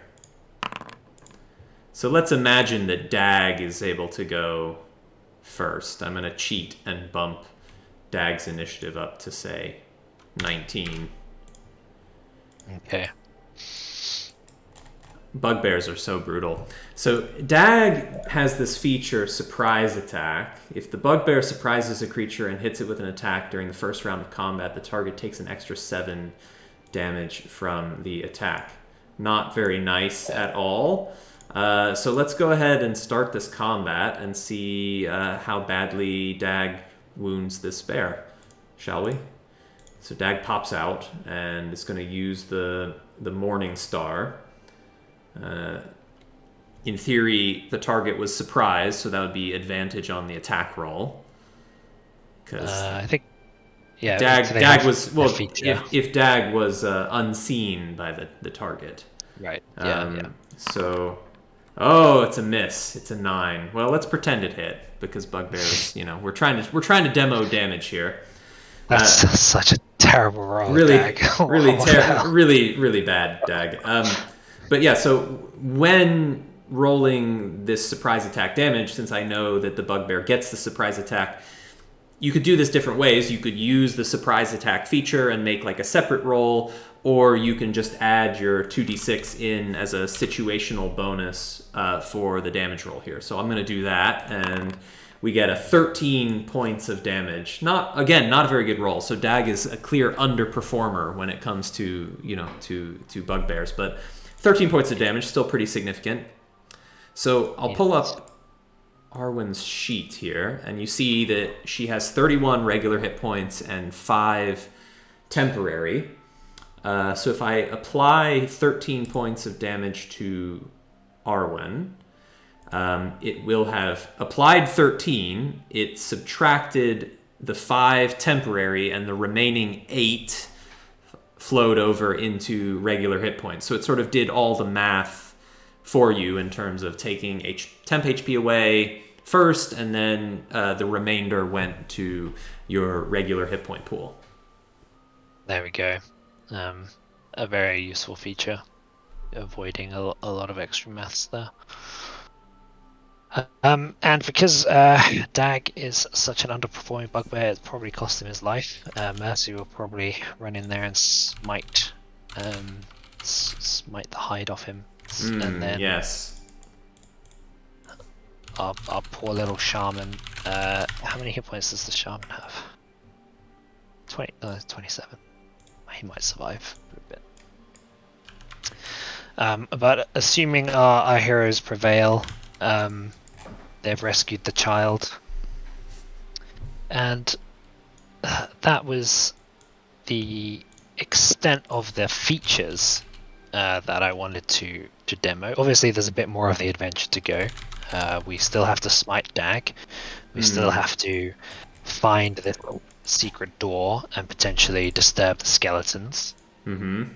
But that was it for what I had planned. I don't know if there's more things you want to demo, perhaps things I've forgotten. We can take questions. I think the final point on the stream outline was talking a little bit about development, future plans, but we've kind of gone into that a little bit. We have gone into that a little bit, yeah. For 1.6 already, so we can do some questions. If there's nothing else you wanted to talk about. Yeah, that sounds great. I mean, I think taking some questions would be good. I have to wrap up in, I'd say, probably about 10-12 minutes. So right. why don't we take questions for a little while and see what we can answer for folks in chat. All right.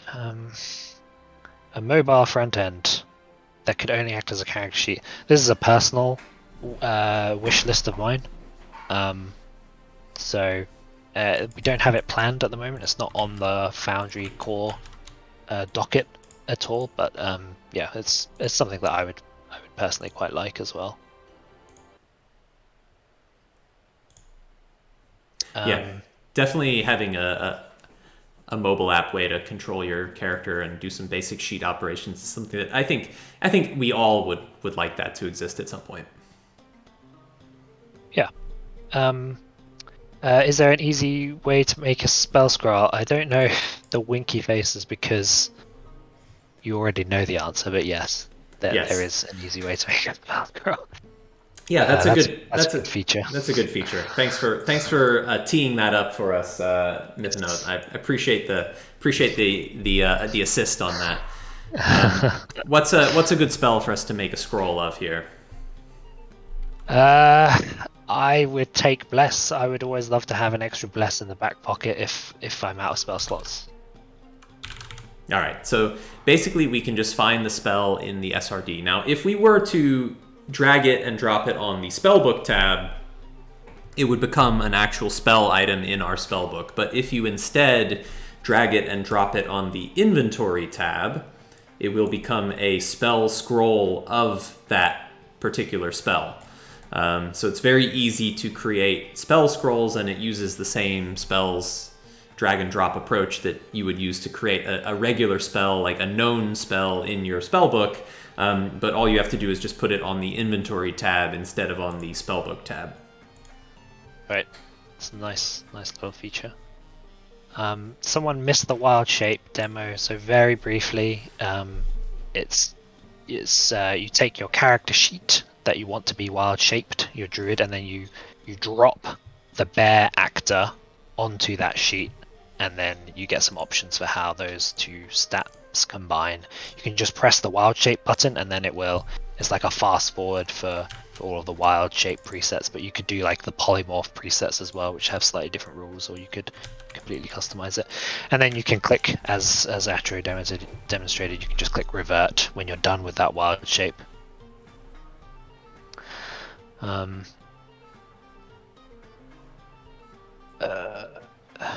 Is that exclusive to spells? Do all items?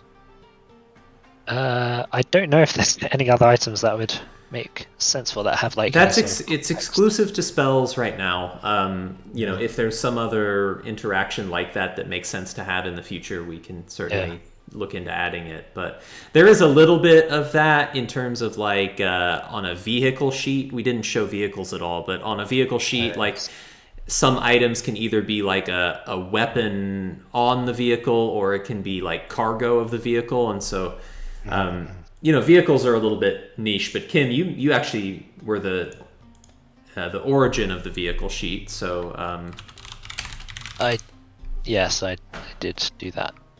I did do vehicles way back in the day. Yeah.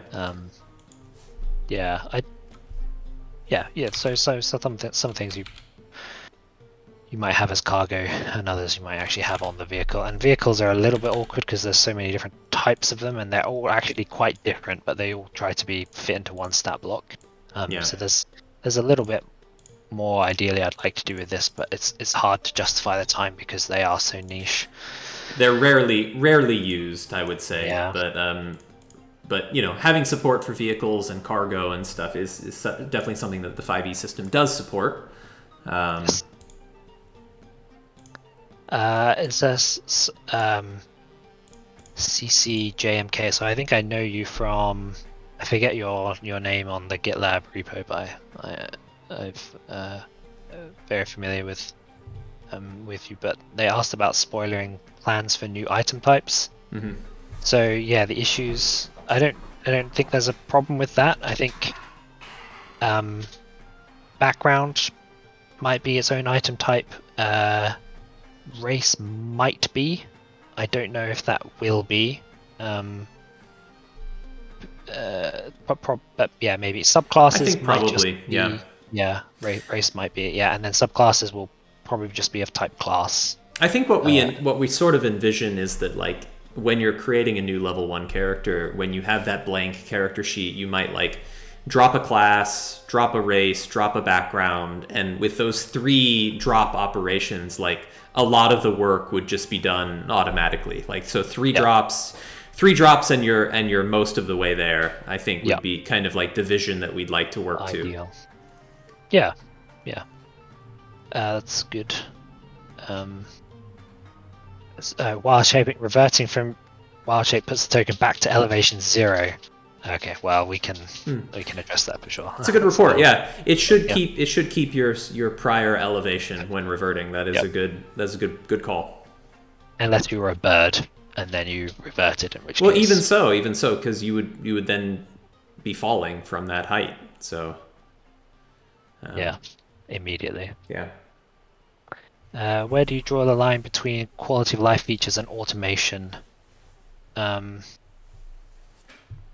This is. I think this is definitely one for you. You have lots of opinions on this, but personally, I prefer that it's always flexible and that there's always an escape hatch out of automation, especially for 5e, because there are so many situational things that are very difficult to automate properly.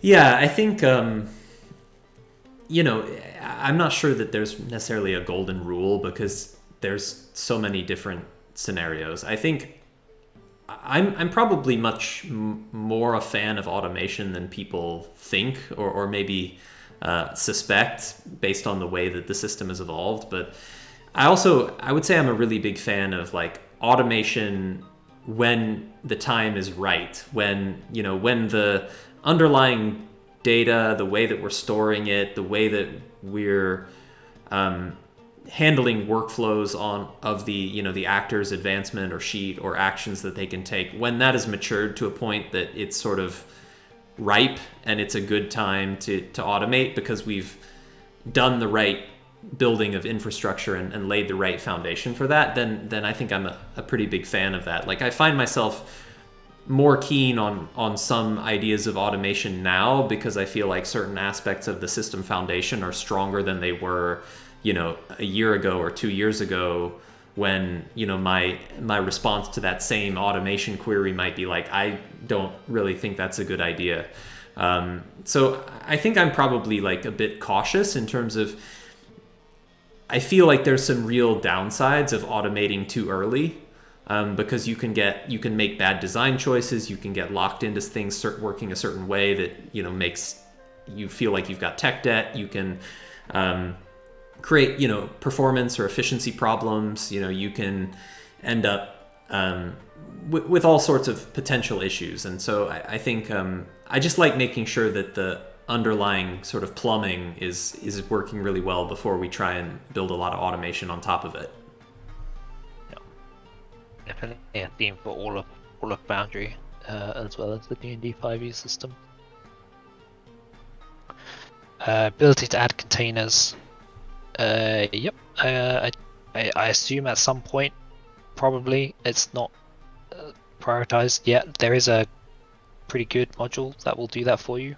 Item containers, it's called. So yeah, I think that's something that for now. I think that that's something that I imagine in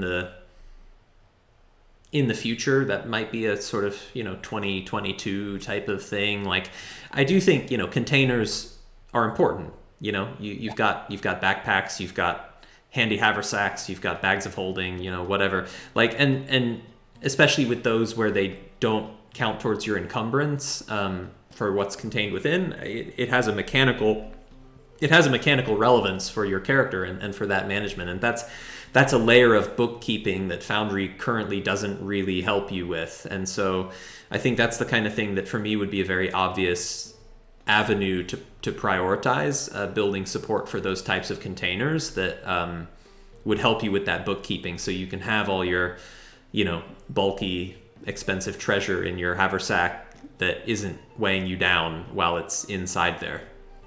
Yeah, definitely. And that would be a good one. Have you thought about support for physical rolls, like a pop-up where you input what you rolled, but everything else is calculated for you? I think there's some pretty cool physical dice that are connected to Foundry that will do a Foundry roll for you, and that might be part of why we're making rolls asynchronous. Mm-hmm. To support that is a large component of the motivation for making rolls asynchronous. Yeah. I think that probably if that feature does get added where you can enable prompt for dice roll, it probably would not be added as a 5e feature, at least not first. I think that would probably be added as a Foundry-wide core feature that could work for any system. That if you turn it on when a dice roll is called for, you would be prompted with a pop-up to enter the value of your physically rolled die. When that might be a core feature, I don't know, but I think if the suggestion were brought forth to add that as a feature to the 5e system, I would probably push back on that and say, that's a feature that should be added to the core software. That makes sense. Yeah. An interface for editing multiple tokens. So it might be a good point to just touch on the default token settings. That's a core Foundry feature. Editing multiple tokens as well is probably another core Foundry feature.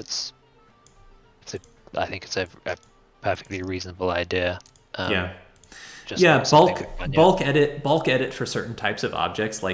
This also comes up a lot with I want to edit multiple light sources at the same time because I want to take all of my lights in this room and I want to make them all a different shade of green, and that happens quite frequently. And so bulk editing for certain attributes of tokens or lights or things like that's valuable functionality that would add quality of life, and I expect that something like that will probably exist in a future version of Foundry, but doesn't yet. But yeah, you can configure defaults for token configuration.